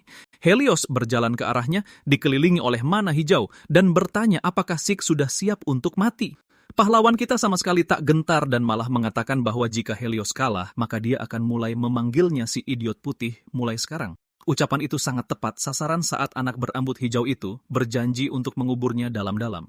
Sementara itu, di bangku penonton, saudara-saudara yang lain benar-benar terkejut melihat Sieg yang lemah berani menantang Helios. Ada sedikit pergerakan di balkon saat sang penguasa besar akhirnya muncul. Hal itu benar-benar mengejutkan Helios dan semua orang yang menonton. Kepala pelayan segera menyuruh semua orang tutup mulut sementara anak kita membatin bahwa Gilgran akhirnya memutuskan untuk muncul. Setiap orang langsung berlutut memberi hormat kecuali Sieg. Namun itu sepertinya tidak mengganggu ayahnya sama sekali yang dengan tenang menyuruh para petarung untuk melakukan yang terbaik. Dalam hatinya, pahlawan kita meyakinkan diri bahwa duel ini hanyalah batu loncatan untuk mendekati orang yang telah membunuh istrinya dan mengungkap semua kebohongan yang menyelimutinya. Kepala pelayan lalu meminta sang penguasa besar untuk memberikan sinyal dimulainya pertandingan, yang kemudian mengangkat tangannya. Sebuah benda bercahaya kecil tiba-tiba muncul di tengah arena yang ternyata adalah sebuah gelas anggur. Helios menatap gelas itu dengan konsentrasi penuh, sementara anak kita terus tersenyum penuh percaya diri ke arahnya, seolah dia tak menganggap serius hal ini sama sekali. Begitu gelas itu pecah, anak berambut hijau itu langsung menerjang dengan kecepatan penuh. Pahlawan kita nyaris tidak berhasil menangkis serangan itu dengan pedangnya sendiri. Meskipun begitu, dia terus mengejek Helios bahwa sejak awal pria itu sudah mengincar lehernya dan bertanya apakah dia sedang mencoba membuat ayah tersayang yang menonton dari atas terkesan. Namun saudaranya itu tidak menyerah dan menyerang lagi tanpa membuang waktu sedetik pun. Pahlawan kita membuatnya tergelincir mundur sekali lagi, tapi Helios langsung kembali menerjang, masih mengincar lehernya. Sieg bertanya apakah pria itu memiliki kebiasaan aneh dengan sayatan leher atau semacamnya saat ia menangkis serangan berikutnya. Sementara itu, saudara-saudara yang lain benar-benar tercengang, bertanya-tanya apakah itu benar-benar Sieg lemah yang mereka kenal sebelumnya. Pada saat itu, arena tiba-tiba mulai bersinar kuning, dan Helios akhirnya membalas bahwa dia hanya ingin membungkam mulut menyebalkan itu untuk selamanya. Saudara-saudara yang lain menjadi semakin terkejut karena warna kuning berarti mananya telah mencapai setidaknya level 4. Anak berambut hijau itu terus melakukan serangan bertubi-tubi, sementara Sieg hanya bisa menghindari rentetan serangan tersebut. Satu serangan akhirnya berhasil mengenainya dan membuat pahlawan kita terlempar ke seberang arena. Namun, dia berhasil menghentikan dirinya tepat sebelum tertusuk paku logam raksasa itu. Dia membatin bahwa Helios sangat terampil untuk seseorang seusianya, dan kontrol mananya juga luar biasa. Lalu anak kita tiba-tiba tersenyum dan mulai mengumpulkan kekuatan seperti Goku berubah menjadi Super Saiyan yang membuat semua orang menganga tak percaya. Pahlawan kita kemudian bertanya pada saudaranya, apakah gaya bertarungnya itu masih akan bertahan melawan pengguna mana level 4 lainnya. Dengan begitu, dia menantang Helios sekali lagi, menyuruh si sampah mawar putih itu untuk segera meningkatkan kemampuannya. Semua saudaranya menatap adegan itu dengan sangat terkejut karena tak ada yang menyangka Sieg akan menunjukkan kekuatan luar biasa seperti ini secara tiba-tiba. Pertarungan sengit terus memanas sementara Tuan Gilgran diam-diam mengamati semuanya dengan seringai tipis di wajahnya. Dengan pelan, sang nekromancer berbisik meminta anak-anaknya untuk menunjukkan kekuatan sejati yang terus mereka sembunyikan jauh di dalam diri mereka. Helios masih benar-benar kebingungan saat dia berusaha keras memahami bagaimana bocah yang katanya tanpa mana itu tiba-tiba bisa mencapai mana level 4, entah dari mana. Dia kemudian mempertanyakan apakah anak kita juga menerima berkat Tuan Gilgran pada suatu waktu. Kata-kata itu segera menarik perhatian Sieg karena ini menjadi informasi yang sama sekali baru baginya. Jadi dia buru-buru bertanya apa sebenarnya arti berkat itu. Pahlawan kita dengan bercanda bertanya, apakah selama ini ada yang berdoa untuk Helios? Tapi saudara berambut hijau itu malah menganggap jawaban itu sebagai sikap diam. Dia langsung mengambil kesimpulan terburuk dan menyatakan bahwa dia menolak untuk menerima kenyataan di mana ada orang lain selain dirinya yang mendapat pengakuan dari ayah mereka. Helios lalu memperbaiki kuda-kudanya saat aura hijau berputar di sekitar tubuhnya dan pedangnya berubah menjadi senjata bengkok yang ditutupi oleh tanaman rambat berduri. Pahlawan kita mengejek senjata itu dengan menyebutnya sebagai sekelompok tentakel menggeliat yang menjijikan hanya untuk membuat pria itu semakin kesal. Namun Helios langsung menghantamkan pedangnya ke tanah dan menyebabkan tanaman berduri itu menyebar liar ke arah anak kita dari segala penjuru. Si nyaris tidak berhasil menghindari kecepatan mengerikan dari serangan itu pada detik-detik terakhir. Bell dengan cepat memperingatkannya untuk tetap waspada saat dia bermanuver melewati jeratan sulur tak berujung yang terus mengelilinginya dari semua sisi. Dia segera menyadari bahwa Helios dengan hati-hati membentuk auranya untuk serangan tepat sasaran, sementara auranya sendiri bocor secara sembarangan di seluruh medan perang tanpa kendali. Pahlawan kita mengerti bahwa dia menghabiskan auranya terlalu cepat seperti seorang amatir yang membiarkan setiap keran terbuka sekaligus sehingga pertarungan yang berkepanjangan akan membuatnya sangat dirugikan. Dia juga meratapi kenyataan bahwa dia tidak bisa secara terbuka menggunakan teknik pedang kiltianya di depan seluruh anggota Gilgran dan akhirnya menyadari bahwa dia benar-benar tak seharusnya menganggap remeh pertarungan ini lagi. Dia melesat lurus menembus tanaman berduri itu sebelum melepaskan sebuah teknik yang sangat mirip dengan seni pedang legendaris Kiltia. Sieg menganggap gerakan itu sebagai pertaruhan yang berisiko. Namun jauh di lubuk hatinya, ia bertanya-tanya apakah ia bisa menciptakan kembali sesuatu yang mirip dengan teknik kandang anjing petarung hanya melalui insting semata. Helios menyadari pergerakan sang pahlawan sedikit melambat dan segera mencoba memanfaatkan celah itu dengan serangan lain, tapi anak kita berhasil menahan serangan itu pada detik-detik terakhir, tepat pada waktunya. Saat debu perlahan mereda di seluruh medan perang, Tuan Gilgran menyaksikan bentrokan itu dengan raut kekecewaan yang kentara, yang seketika membuat Helios panik di dalam hati. Kakaknya yang berambut hijau itu dengan lantang menyatakan bahwa hanya dia yang berhak menerima berkat dari sang tuan, dan dia sama sekali tidak akan membiarkan orang seperti Sieg merebut posisi itu darinya.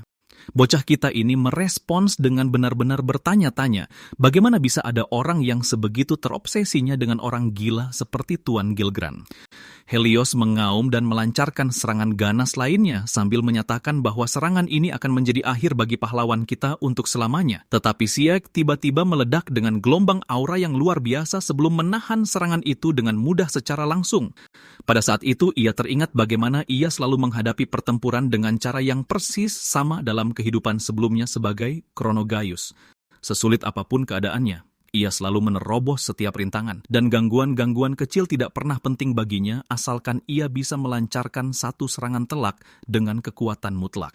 Senyum percaya diri mengembang di wajahnya sebelum ia membuat Helios terlempar ke belakang hanya dengan tenaga murni, sementara kakak berambut hijau itu dan seluruh penonton menatap tak percaya saat transformasi itu akhirnya selesai. Tuan Gilgran tersenyum dengan rasa tertarik yang tulus setelah menyaksikan wujud akhir seorang pejuang yang sepenuhnya diliputi oleh kobaran api aura, sementara sambaran petir berderak liar di sekitar Sieg dan praktis mengubahnya menjadi super saiyan dunia fantasi pada saat ini. Kerumunan itu terus menonton dalam keheningan yang terpana saat Sieg dengan tenang menyatakan bahwa ia sendiri yang akan memangkas setiap duri terakhir dari tanaman merambat Helios yang menyedihkan sebelum pertempuran ini akhirnya berakhir. Helios terkejut oleh peningkatan kekuatan lawannya yang tiba-tiba. Bocah kita maju menyerang langsung dengan kapak mananya, sementara anak berambut hijau itu nyaris tidak berhasil menghindari serangan saat ia terhuyung mundur. Gelombang kejut dari ayunan itu terus bergerak maju dan benar-benar menghancurkan sebagian besar dinding arena. Penonton masih terpaku tidak percaya, bertanya-tanya apakah ini benar-benar Sieg yang tidak berdaya seperti sebelumnya. Bahkan Bel tampak benar-benar tercengang dan bertanya-tanya apa yang sebenarnya terjadi pada tuan mudanya. Helios melihat kehancuran di belakangnya dan menyebutnya sebagai teknik yang sangat buruk. Ia bertanya apakah pahlawan kita meniru keterampilan berubah bentuknya barusan.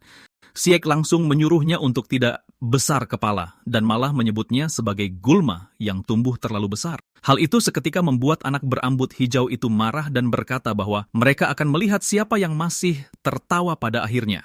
Ia kemudian melesat maju dengan kecepatan kilat, tetapi bocah kita bahkan tidak terlihat tegang saat ia dengan mudah menghindari serangan demi serangan. Itu benar-benar membuat Helios frustrasi karena tidak ada lagi pukulannya yang mengenai sasaran. Pahlawan kita terus mengejeknya, mengatakan bahwa sama seperti gulma, tanaman merambatnya terus menyebar kemana-mana, yang berarti ia harus memotongnya sampai ke akar-akarnya. Dengan itu ia menghantamkan kapaknya langsung ke tanah, yang memaksa Helios untuk mundur beberapa langkah. Cowok itu lebih tersinggung dengan teknik pedang mengerikan yang digunakan terhadapnya, tetapi tiba-tiba ia terdiam saat ia melirik ke arah balkon.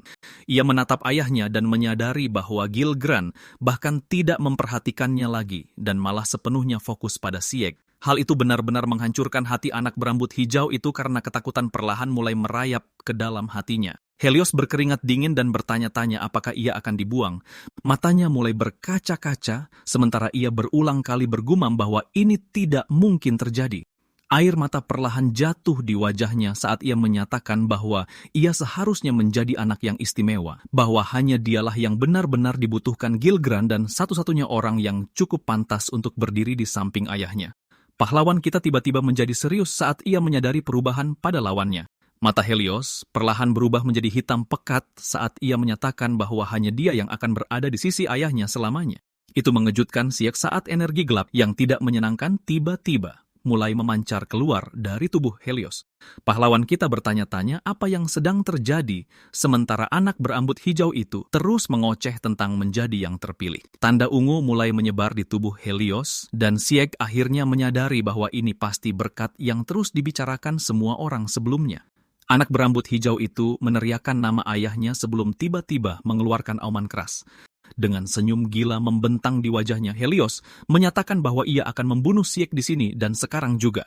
Ia langsung melesat maju dan keduanya saling beradu senjata sekali lagi. Pahlawan kita berhasil menahan serangan itu, tetapi kali ini ia benar-benar berjuang untuk mempertahankan posisinya. Ia berkata pada dirinya sendiri bahwa kekuatan sebesar ini benar-benar tidak wajar bagi seseorang seperti Helios. Pertama, ada monster peringkat A yang bermutasi selama ujian masuk, dan sekarang Gilgran entah bagaimana memodifikasi manusia juga. Sementara itu, ahli nujum itu diam-diam tersenyum sambil melihat kedua anaknya saling bertarung dengan kekuatan penuh.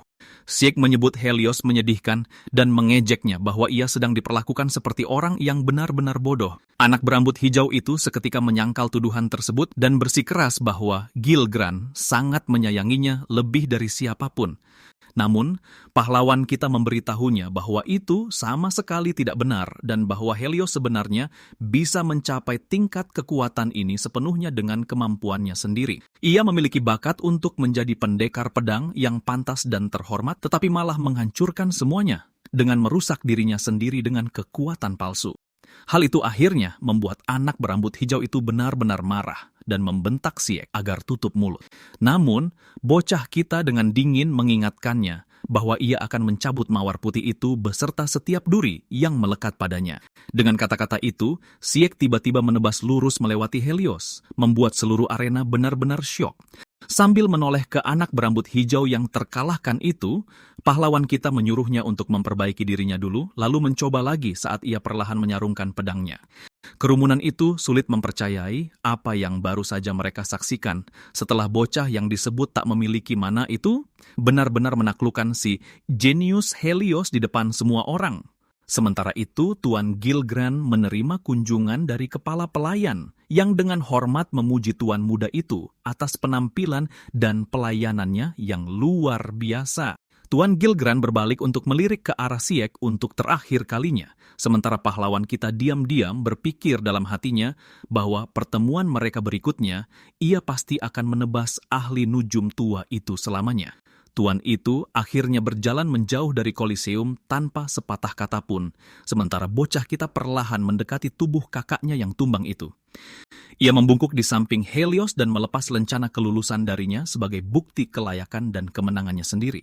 Sieg berjalan pergi sementara Helios tetap terkapar di lantai dan terus berdarah hebat. Kakak yang kalah itu dengan lemah membisikkan nama ayahnya, sementara pahlawan kita berbalik sejenak dan menyuruhnya untuk menjalani kehidupannya sendiri daripada terus mengejar bayangan orang lain selamanya. Tepat pada saat itu, kepala pelayan mendekati sang pemenang sekali lagi dan secara resmi mengucapkan selamat kepadanya atas pengangkatannya ke peringkat bawah, sebelum menambahkan bahwa ia sendiri yang akan menjelaskan semua detail mengenai tugasnya di masa depan nanti. Kepala pelayan menyarankannya untuk fokus pada pemulihan untuk saat ini, tetapi pahlawan kita dengan santai menyuruh lelaki tua itu untuk tidak ikut campur. Namun, tepat setelah tanggapan itu, gelombang rasa sakit yang menyiksa lainnya tiba-tiba menghantam tubuhnya sekali lagi. Sieg segera menyadari bahwa benar-benar tidak ada cara untuk menghindari serangan balik yang disebabkan oleh konsumsi mana yang berlebihan, sementara kepala pelayan diam-diam mengawasinya dengan minat yang tajam dari samping.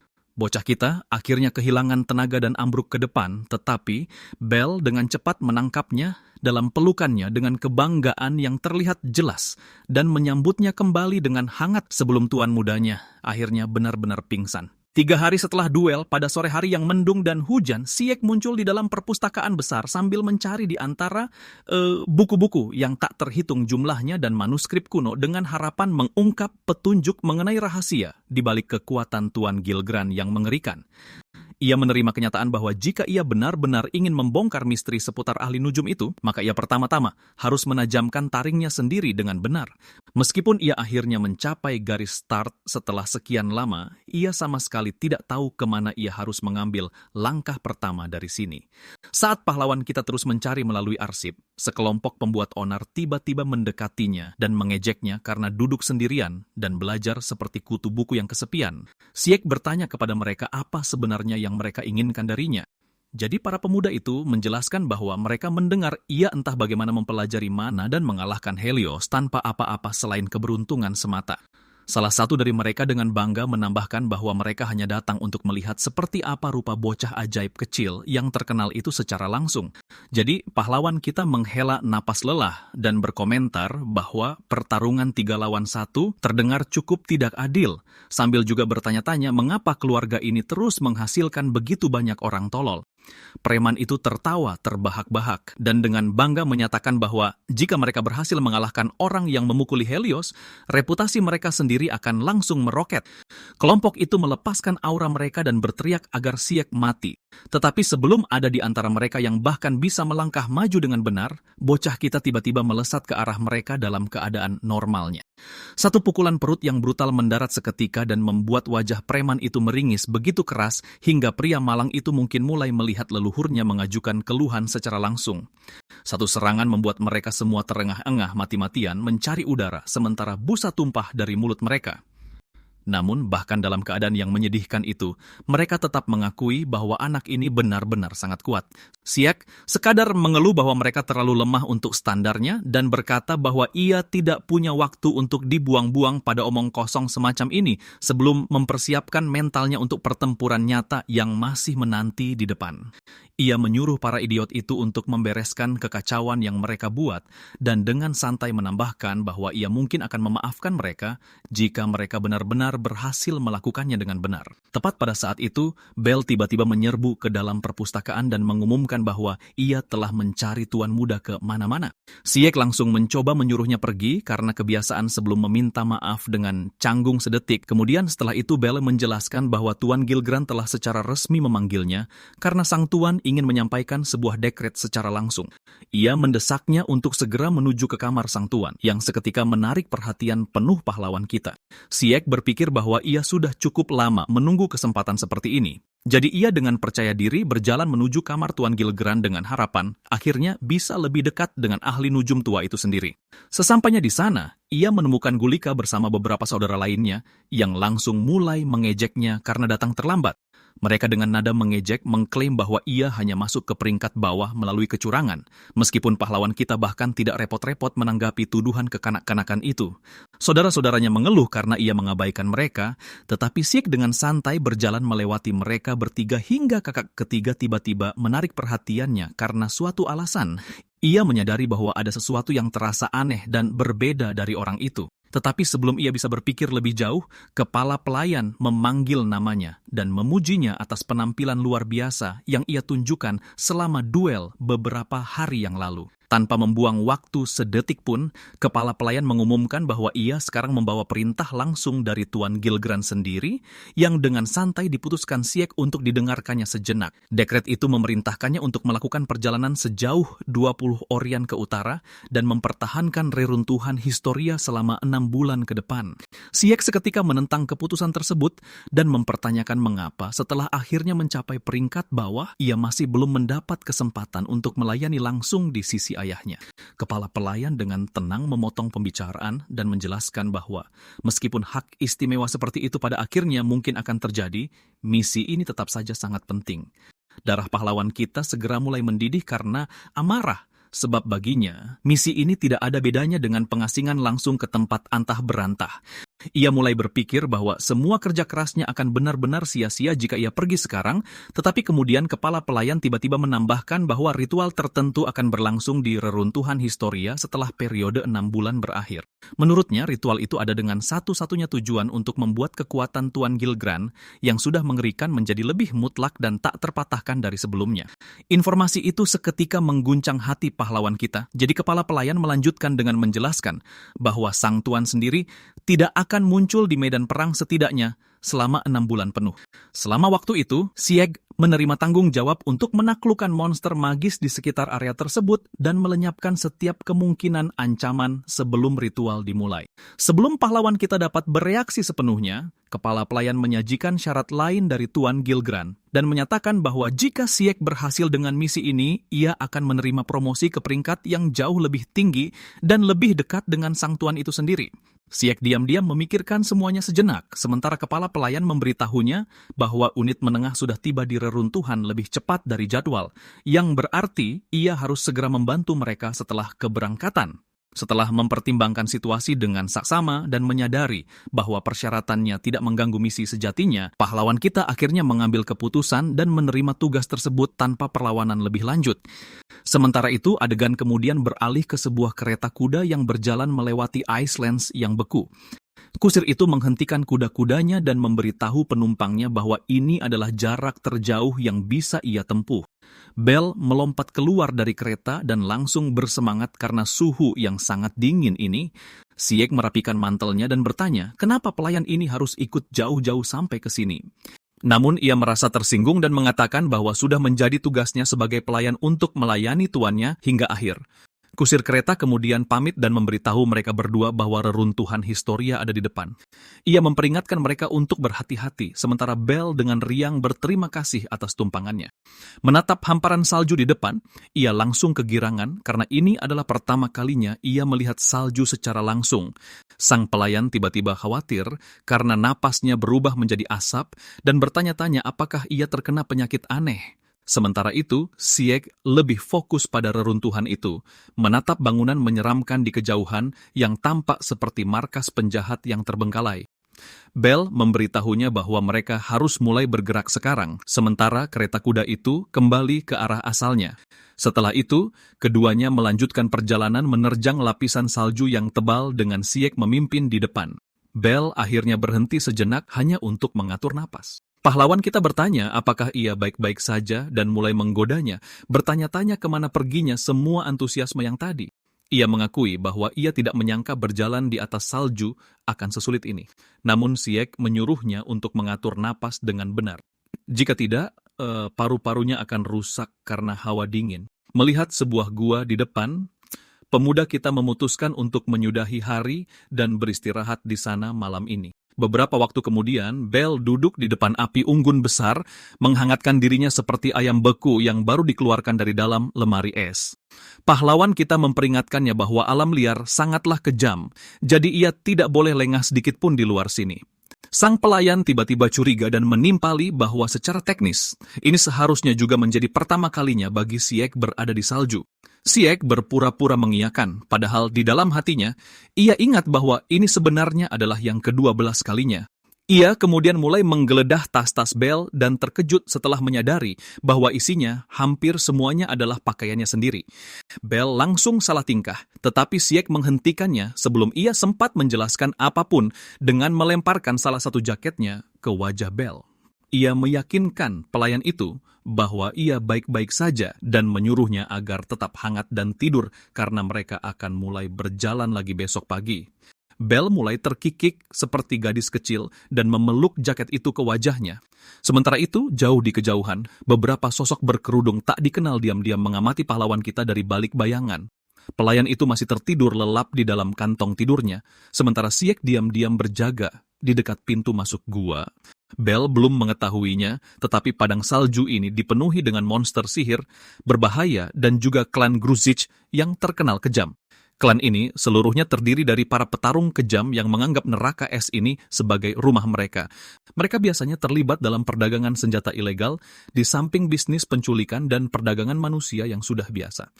Reputasi buas mereka membuat mereka ditakuti di seluruh dunia bawah, dan Sieg tidak pernah melupakan topeng mengerikan yang selalu dipakai para psikopat itu. Ia ingat bahwa misinya saat ini seharusnya adalah untuk melenyapkan monster berbahaya dan unsur musuh lainnya di wilayah ini. Tiba-tiba, ia akhirnya menyadari apa arti sebenarnya dari deskripsi misi itu. Kembali ke dunia nyata, pahlawan kita langsung waspada setelah menyadari ada pergerakan di kejauhan. Ia melihat benda mengkilap yang berkedip di kejauhan dan nyaris tak bisa menghindari panah yang hampir menembus kepalanya. Mengamatinya dengan saksama, ia menyadari bahwa itu adalah panah yang dilapisi mana, yang langsung menepis kemungkinan monster sihir sebagai penyerangnya. Membungkus jubahnya erat-erat di sekeliling tubuhnya, ia bergegas keluar tepat ketika lebih banyak panah mulai menghujani dirinya. Sieg menggunakan jubahnya seperti perisai, sementara sosok-sosok di kejauhan perlahan mulai mendekati gua. Ia dengan cepat menyadari bahwa kelompok ini terdiri dari petarung berpengalaman jika dilihat dari betapa terkoordinasinya serangan mereka. Namun, Semua itu sama sekali tidak menggentarkannya saat ia meraih pedangnya dan menerjang lurus ke arah mereka. Menggunakan kemampuan petirnya, pemuda kita mencabik-cabik para penyerang, itu satu persatu, sebelum akhirnya berhenti tepat di depan satu-satunya yang tersisa. Pria berkerudung itu mulai berkeringat sambil menatap pedang yang diarahkan langsung ke tenggorokannya. Ia langsung menyerah, tetapi Siek masih menolak untuk menurunkan kewaspadaannya. Pahlawan kita menebak bahwa mereka bukan anggota klan Gruzic karena tidak ada dari mereka yang memakai topeng menyeramkan itu dan segera menuntut penjelasan. Pria yang ketakutan itu tersenyum gugup sebelum perlahan memperlihatkan lambang di dadanya. Ia buru-buru menjelaskan bahwa ia sebenarnya berasal dari unit yang sama dengan Xie dan mengklaim bahwa semua ini hanyalah semacam ospek ramah untuk prajurit baru. Hal itu membuat pemuda kita lengah. Tepat pada saat itu, sebuah suara tiba-tiba memanggil dari belakangnya, merasa terkesan karena orang baru itu tidak sepenuhnya tidak berguna. Suara itu berasal dari seorang wanita berambut biru setengah telanjang yang menunggangi kuda hitam. Ia meminta maaf atas sambutan kasar dari para juniornya dan memperkenalkan dirinya sebagai Kapten Perrier, kapten baru sekaligus majikan Siek. Mendengar wanita berpakaian minim itu menghinanya seperti itu, ia sudah membencinya sejak awal. Sang kapten wanita mengejeknya lagi dan memerintahkannya untuk selalu ingat bahwa tempatnya yang sebenarnya adalah di selokan. Saat Siek menyebutnya angkuh, wanita itu mencemooh kenyataan bahwa adik laki-laki kesayangannya kalah dari gelandangan seperti dirinya. Siek terkejut saat ia mengungkapkan bahwa dirinya adalah kakak perempuan Helios. Siek mencoba memancing emosinya karena ia datang untuk balas dendam. Tetapi kapten wanita itu menegaskan bahwa ia sama sekali tidak peduli adik kecilnya telah kalah. Ia memegang teguh moto keluarga Gilgran bahwa kekuatan adalah keadilan dan kelemahan adalah dosa. Setelah perdebatan sengit itu, mereka pergi untuk menjemput Bel. Saat pelayannya melihat dua orang aneh berjongkok di atasnya, ketika ia tidur, ia hampir saja pingsan. Bawahan Nona Perrier memberitahunya bahwa si bodoh itu benar-benar membawa pelayannya dalam sebuah misi. Pemuda kita bersumpah bahwa pelayan itu memaksakan diri untuk ikut. Sementara Belle bingung mengapa Nona Perrier ada di antah berantah ini. Singkat cerita, mereka berdua menemaninya kembali ke reruntuhan Historia. Di sepanjang jalan, Belle bertanya apa yang terjadi saat ia tertidur, jadi Siek menjelaskan bahwa kapten tingkat menengah ini rupanya mencarinya untuk menyeretnya ke reruntuhan. Karena penasaran, Belle bertanya kepada wanita berpakaian minim itu apakah ia tidak kedinginan meski hampir tidak mengenakan pakaian. Tepat pada saat itu, baik sang kapten maupun Siek tiba-tiba merasakan sesuatu mendekat. Tiba-tiba saja tanah di bawah mereka retak dan memisahkan kelompok itu menjadi dua sisi. Muncullah seekor ular raksasa bersisik gelap dengan rahang yang cukup besar untuk menelan seluruh keluarga Gilgran dalam satu gigitan. Mulut Belle menganga lebar sementara pemuda kita langsung beralih ke mode bertarung. Tertarik untuk melihat kemampuan pria yang telah mempermalukan adiknya, sang kapten wanita dengan angkuh menyuruhnya untuk menunjukkan kemampuannya. Tidak terkesan, Siek bertanya kenapa juga ia harus mendengarkan wanita murahan yang berpakaian setengah telanjang itu. Wanita itu mengingatkannya bahwa ia adalah atasannya di unit tersebut, dan dialah yang memutuskan apakah Siek bisa tinggal atau ditendang keluar. Protagonis kita tidak punya pilihan selain bertarung saat ular bersisik gelap itu merayap ke arah mereka. Ia menyuruhnya untuk membuka matanya lebar-lebar karena ia akan menampilkan sebuah pertunjukan. Ular bersisik gelap itu menoleh ke arahnya lagi dan menyerang dari bawah dengan ekornya yang diarahkan lurus padanya. Siek berjuang untuk mencari celah. Dan yang lebih parahnya lagi, sang kapten wanita terus mengejeknya, menyebutnya cuma banyak omong kosong. Kesal dengan ocehannya yang tak henti-henti, Siek meneriakinya untuk diam dan memetik pelajaran.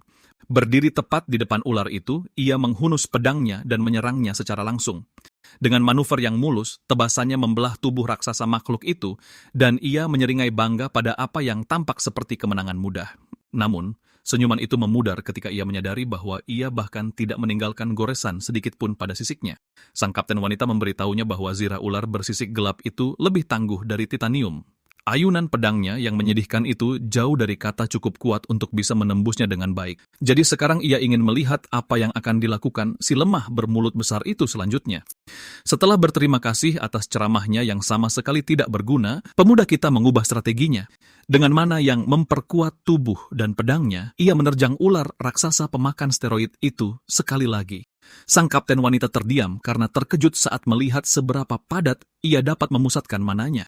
Hanya pendekar pedang tingkat lanjut yang bisa memadatkannya sebanyak itu untuk menghasilkan kekuatan besar dengan konsumsi minimal. Ia menyeringai setelah menyadari bahwa gelar pengecualian khusus itu tidak diberikan kepadanya tanpa alasan. Dalam sekejap, Sieg dengan akurat mengiris beberapa titik di mana sisik ular itu paling tipis. Meskipun begitu, ia masih kekurangan kekuatan kasar yang dibutuhkan untuk memberikan serangan fatal dan menaklukkannya. Ia mengamatinya tetap tenang, sambil mengejek ular yang setengah buta itu dan memancingnya langsung ke arah posisinya. Merasa terkesan sekaligus kesal dengan strategi tak tahu malunya itu, ia bersiap untuk bertarung. Keduanya melompat ke samping saat ular itu menerjang maju, dan Nona Perrier menancapkan tombaknya dalam-dalam ke tubuhnya. Dengan seringaian nakal, pemuda kita berterima kasih padanya atas bantuannya yang tepat waktu. Setelah itu, ia melepaskan auranya dan mengubah pedangnya menjadi kapak untuk memberikan pukulan pamungkas. Ular malang itu mengeluarkan jeritan kematian saat kapaknya dengan brutal memenggal tubuh bersisik tebalnya seperti mentega yang dipotong pisau panas. Setelah pertempuran, Bell bergegas ke arahnya, cemas kalau ia terluka. Sieg memberitahunya bahwa satu-satunya korban adalah mantelnya, jadi syukurlah ia membawa pakaian ekstra. Di sisi lain, Nona Perrier dengan enggan mengakui bahwa ia sama sekali tidak sepenuhnya tidak berguna. Pemuda kita menoleh ke arahnya dengan seringaian sombong dan menyuruh si Tsunder itu untuk mengakui saja bahwa ia terpesona dengan kehebatannya. Kapten yang terlalu miskin untuk membeli pakaian itu menjawab agar ia diam-diam ikut saja dengannya untuk menemui pasukannya. Ia benar-benar berencana untuk mempekerjakannya layaknya pekerja pabrik yang dibayar murah. Sang dewa pedang kita kembali teringat akan kenangan lamanya. Hannah menyadari bahwa ia tidak bertingkah seperti biasanya dan bertanya apa yang sedang mengganggunya.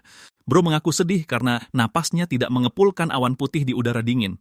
Dia juga merasa aneh, udara masih sangat membekukan padahal badai salju sudah reda.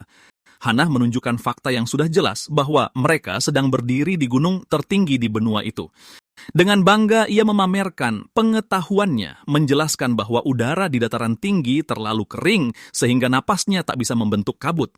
Kecerdasannya membuat otak primitifnya kagum sehingga dia pun memujinya. Namun, Hannah dengan rendah hati menjawab bahwa dia hanya banyak membaca buku. Egonya hancur berkeping-keping saat Hannah menyebutkan buku-buku itu benar-benar ada di dalam ruang kerja miliknya. Menolak membiarkan egonya hancur lebur, Bro berdalih bahwa dirinya adalah ahli bertarung. Jadi dia menyerahkan semua urusan kutu buku kepada Hannah. Sang istri hanya tersenyum dan menjawab bahwa terkadang pengetahuan bisa jauh lebih tajam daripada pedang manapun. Hal terakhir dalam ingatannya adalah senyum Hannah yang hangat dan penuh cinta. Kembali ke masa kini, semua orang di pasukan itu tampak lebih pendiam dari sebelumnya. Bell merasa aneh dan bertanya, apakah ada alasan di balik keheningan yang suram ini? Sieg menoleh kepadanya dan dengan belak-belakan mengingatkan bahwa mereka sedang tidak piknik di padang tundra. Bell berkata bahwa keheningan ini membuat waktu terasa berjalan lebih lambat. Dia juga merasa hari ini lebih dingin dari kemarin dan napasnya akhirnya mengepulkan awan putih. Teringat penjelasan Hannah, Sieg mengajarinya bahwa udara yang lebih dingin membuat panas tubuh lebih cepat menguap ke udara. Namun, bukan berarti waktu itu sendiri melambat di padang mematikan ini. Bell akhirnya merasa takjub sekaligus ketakutan melihat lingkungan bersalju tersebut. Tiba-tiba, dia bertanya, sejak kapan Sieg menjadi sangat berpengetahuan tentang hal-hal duniawi? Saat bernostalgia, Sieg tak sengaja menyebut nama Hannah dan mengatakan bahwa dialah yang dulu mengajarinya hal-hal ini. Ketika Bell bertanya siapa itu Hannah, dia baru sadar telah salah bicara. Gregetan mendengar ocehan Bell, Nona Perrier menyela dan menyuruhnya untuk membahas sesuatu yang lebih berguna. Dia bertanya pada Bell apa yang diketahuinya tentang klan Gruzic, dan Bell menjelaskan rumor bahwa mereka adalah sindikat dunia bawah kejam yang menjalankan operasi ilegal di berbagai negara. Sang kapten mengungkapkan bahwa pegunungan bersalju ini adalah wilayah kekuasaan klan Gruzic sejak lama, jadi besar kemungkinan mereka sedang diawasi saat ini. Bell mulai gemetar memikirkannya karena dia juga mendengar rumor bahwa klan itu memperdagangkan wanita dan anak-anak. Penuh percaya diri, kapten wanita itu yakin mereka tidak akan menjadi target. Ternyata klan tersebut saat ini sedang mengincar harta karun rahasia yang tersembunyi di dalam sungai ular, pedang Chronogaius. Mendengar nama itu seketika memicu kewaspadaan di dalam kepala Sieg. Pedang kembar dari pedang milik Sword Saint tersebut dirumorkan telah hilang di sungai saat perang besar terjadi.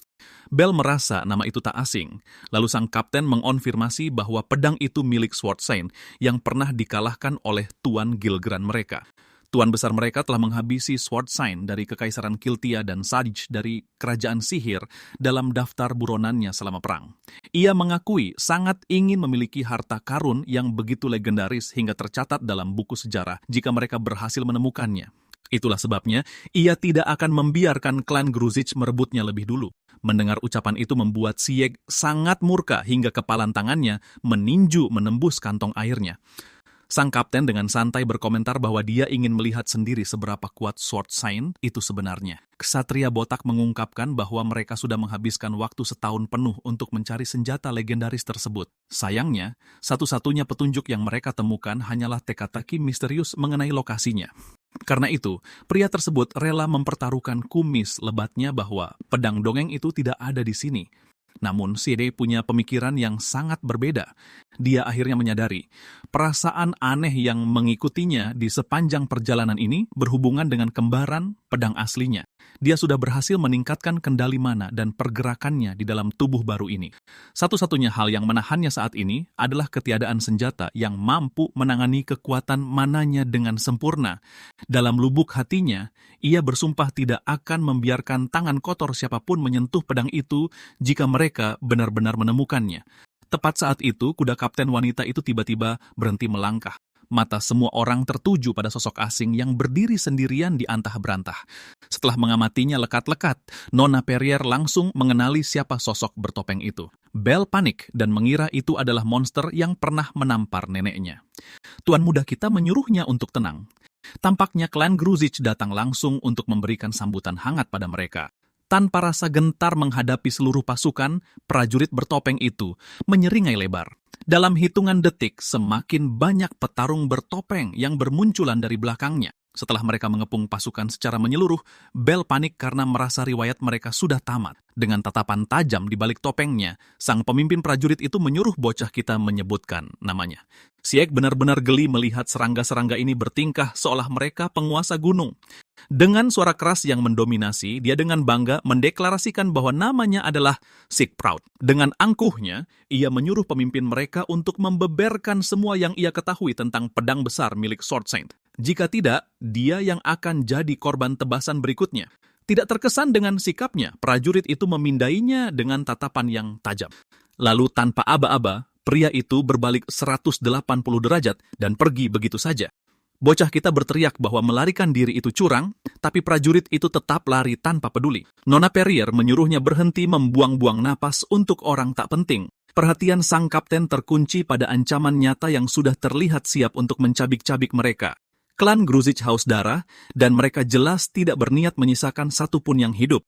Dalam sekejap, mereka mengepung seluruh kelompok tanpa menyisakan satu celah pun untuk kabur. Melihat tingkat koordinasi taktis seperti itu, Sieg merasa benar-benar terkesan.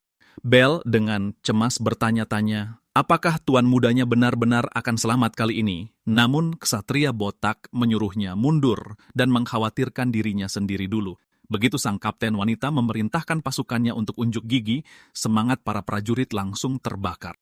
Melihat sang kapten diselimuti aura merah yang berkobar, Sieg menyadari wanita itu benar-benar pantas menyandang gelar kapten tingkat menengah. Tepat setelah itu, pertarungan brutal hidup dan mati meledak di medan perang. Salah satu pemanah Gruzic mencoba melepaskan panah ke arah kapten, tetapi wanita itu dengan santai menepisnya menggunakan pedang, seolah sedang menepuk nyamuk.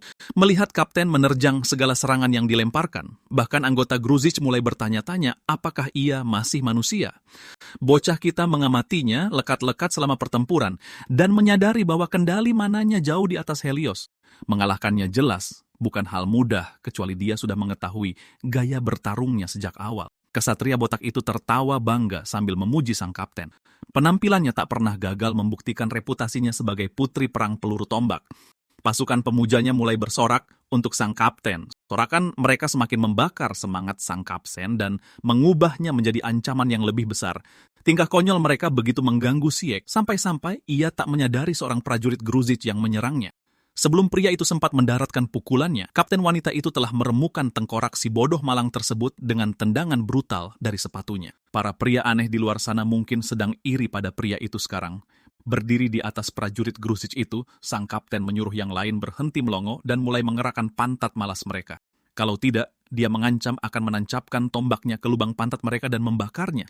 Meski ada pria yang mungkin malah menyukainya, Siek sama sekali tak berminat dan memutuskan ini saatnya untuk pamer kekuatan. Dia memusatkan mananya menjadi jubah tebal di sekujur tubuh, membuat Perrier terkejut karena dia bisa menggunakan keahlian yang sama dengannya. Kelincahannya menjadi begitu gila hingga satu lompatan kecil saja mampu melesatkannya ke depan bagaikan peluru. Momentum di balik serangannya membuat prajurit Gruzic yang malang itu terpental layaknya pinbowling. Hal yang membuat kapten wanita itu semakin takjub adalah kendali sempurna dan akurasi serangan tersebut. Setelah memamerkan teknik milik wanita itu tepat di depan matanya, Siek dengan angkuh berkata bahwa dia menyukainya. Jadi dia berencana meminjamnya untuk sementara. Ksatria botak itu mulai menaruh hormat padanya. Sementara prajurit lain hampir gila melihat ada orang yang meniru jurus andalan kapten hanya dengan sekali lihat. Tepat saat kapten mulai jengkel melihatnya, anak buahnya mendadak panik. Satu pasukan besar lainnya dengan sedikitnya 30 prajurit melesat ke arah mereka dalam kecepatan penuh, membuktikan bahwa kelompok tadi hanyalah tim pengintai. Menyadari situasi mulai tak terkendali, bocah kita menyarankan untuk mundur taktis. Namun kapten berotak-otot itu menyebutnya lembek karena pihak mereka belum kehilangan satupun prajurit. Siek mengingatkan si otak burung itu bahwa misi mereka bukanlah bertarung melawan Gruzic. Sejak awal dia datang ke sini hanya untuk melacak petunjuk mengenai pedang besarnya. Masih berharap kata-katanya bisa menembus tengkorak wanita itu yang luar biasa tebal, ia memperingatkan bahwa mereka hanya akan membuang nyawa sia-sia. Sebagai tanggapan, sang kapten menatapnya dengan dingin dan menuduhnya menyembunyikan potensi penuhnya. Terkejut oleh tuduhan yang tiba-tiba itu, Siek seketika terdiam tanpa kata. Perrier melanjutkan dengan menjelaskan bahwa meniru tekniknya membutuhkan kendali mana tingkat ahli. Bahkan setelah melihatnya menggunakannya ratusan kali, anak buah terbaiknya sekalipun tidak ada yang bisa menirunya dengan benar. Namun entah bagaimana Siek berhasil melakukannya pada percobaan pertama. Pengendalian mana dan gerakannya juga jauh lebih efisien untuk usianya. Jadi dia mengejeknya dengan mengatakan bahwa insting bertahannya secara mengejutkan tumpul untuk seseorang dengan keahlian sebesar itu. Siek merasa kesal dengan analisisnya yang sangat akurat, tapi sekarang bukan waktunya untuk berdebat. Tiba-tiba, kapten menjadi serius dan mengatakan bahwa dia akan mengurusnya nanti. Untuk saat ini, dia bisa duduk dan menikmati pertunjukan saat kapten memusnahkan musuh.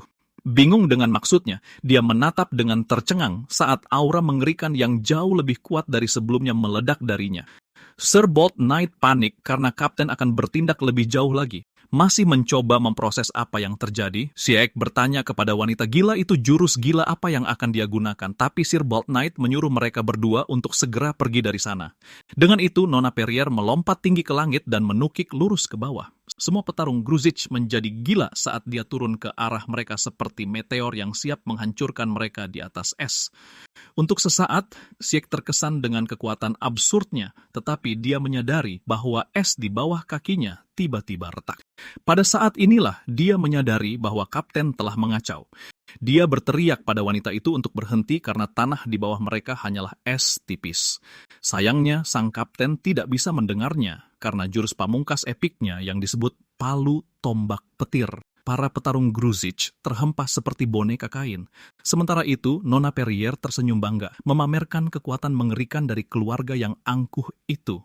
Tiba-tiba ekspresinya berubah saat bumi di bawahnya mulai bergetar hebat. Bocah kita berteriak bahwa tanah di bawah mereka akan segera runtuh.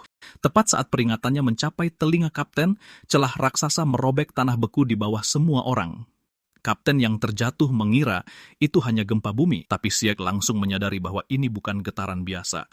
Itu adalah jurang besar yang terbuka di bawah mereka. Sir Bold Knight menahan bel tepat sebelum dia berlari mengejar tuannya. Tanpa ada apapun di dekatnya untuk dipegang, keduanya langsung terjun ke celah es raksasa.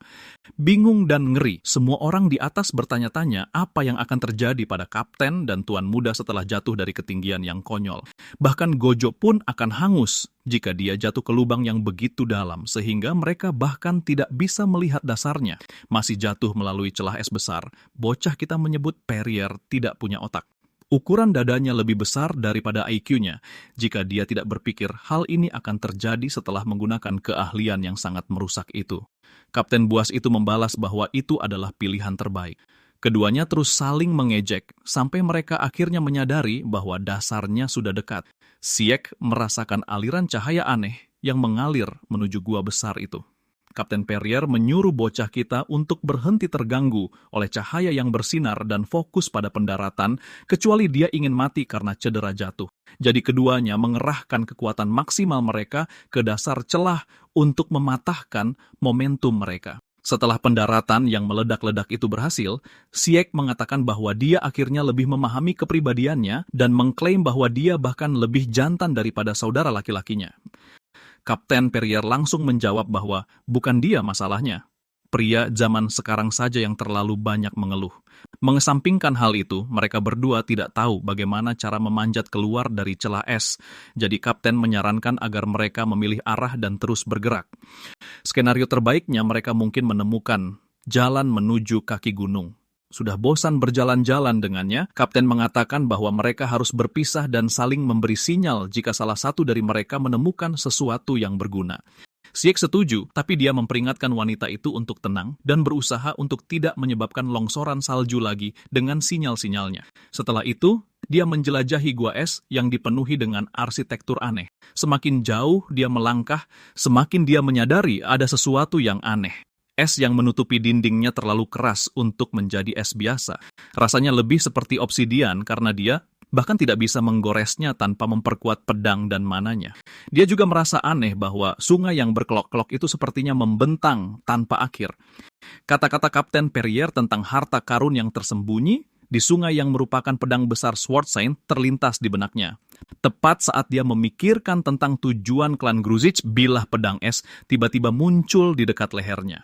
Tidak dapat merasakan petarung Gruzic, sampai detik terakhir dia memuji para petarung klan yang tidak pernah gagal mengesankannya dengan keterampilan absurd mereka. Terkejut mendengar seorang bocah mengatakan hal itu, pria itu menanyakan identitasnya. Sementara itu, Sieg dengan cepat mengenali petarung itu dengan keterampilan deduksi tingkat Sherlock-nya. Dia adalah bagian dari kelompok yang dia hadapi sebelumnya. Bocah kita memperkenalkan dirinya sebagai Sieg, lalu dengan bangga dan berani menuntut agar Gruzic menyerahkan informasi yang dia inginkan.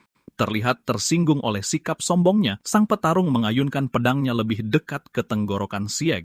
Ilmu pedang gaya airnya hanya meninggalkan kabut dingin di sekitarnya.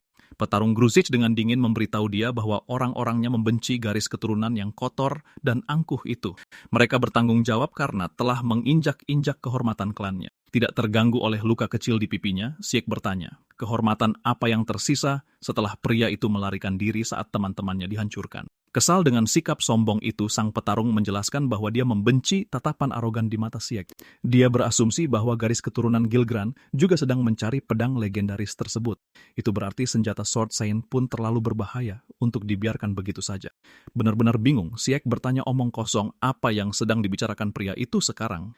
Petarung itu kehabisan kesabaran dan berasumsi bahwa dia hanya pura-pura bodoh. Dia menyatakan bahwa sedikit sandiwara tidak akan menghentikan klan Gruzic untuk mencapai tujuan mereka.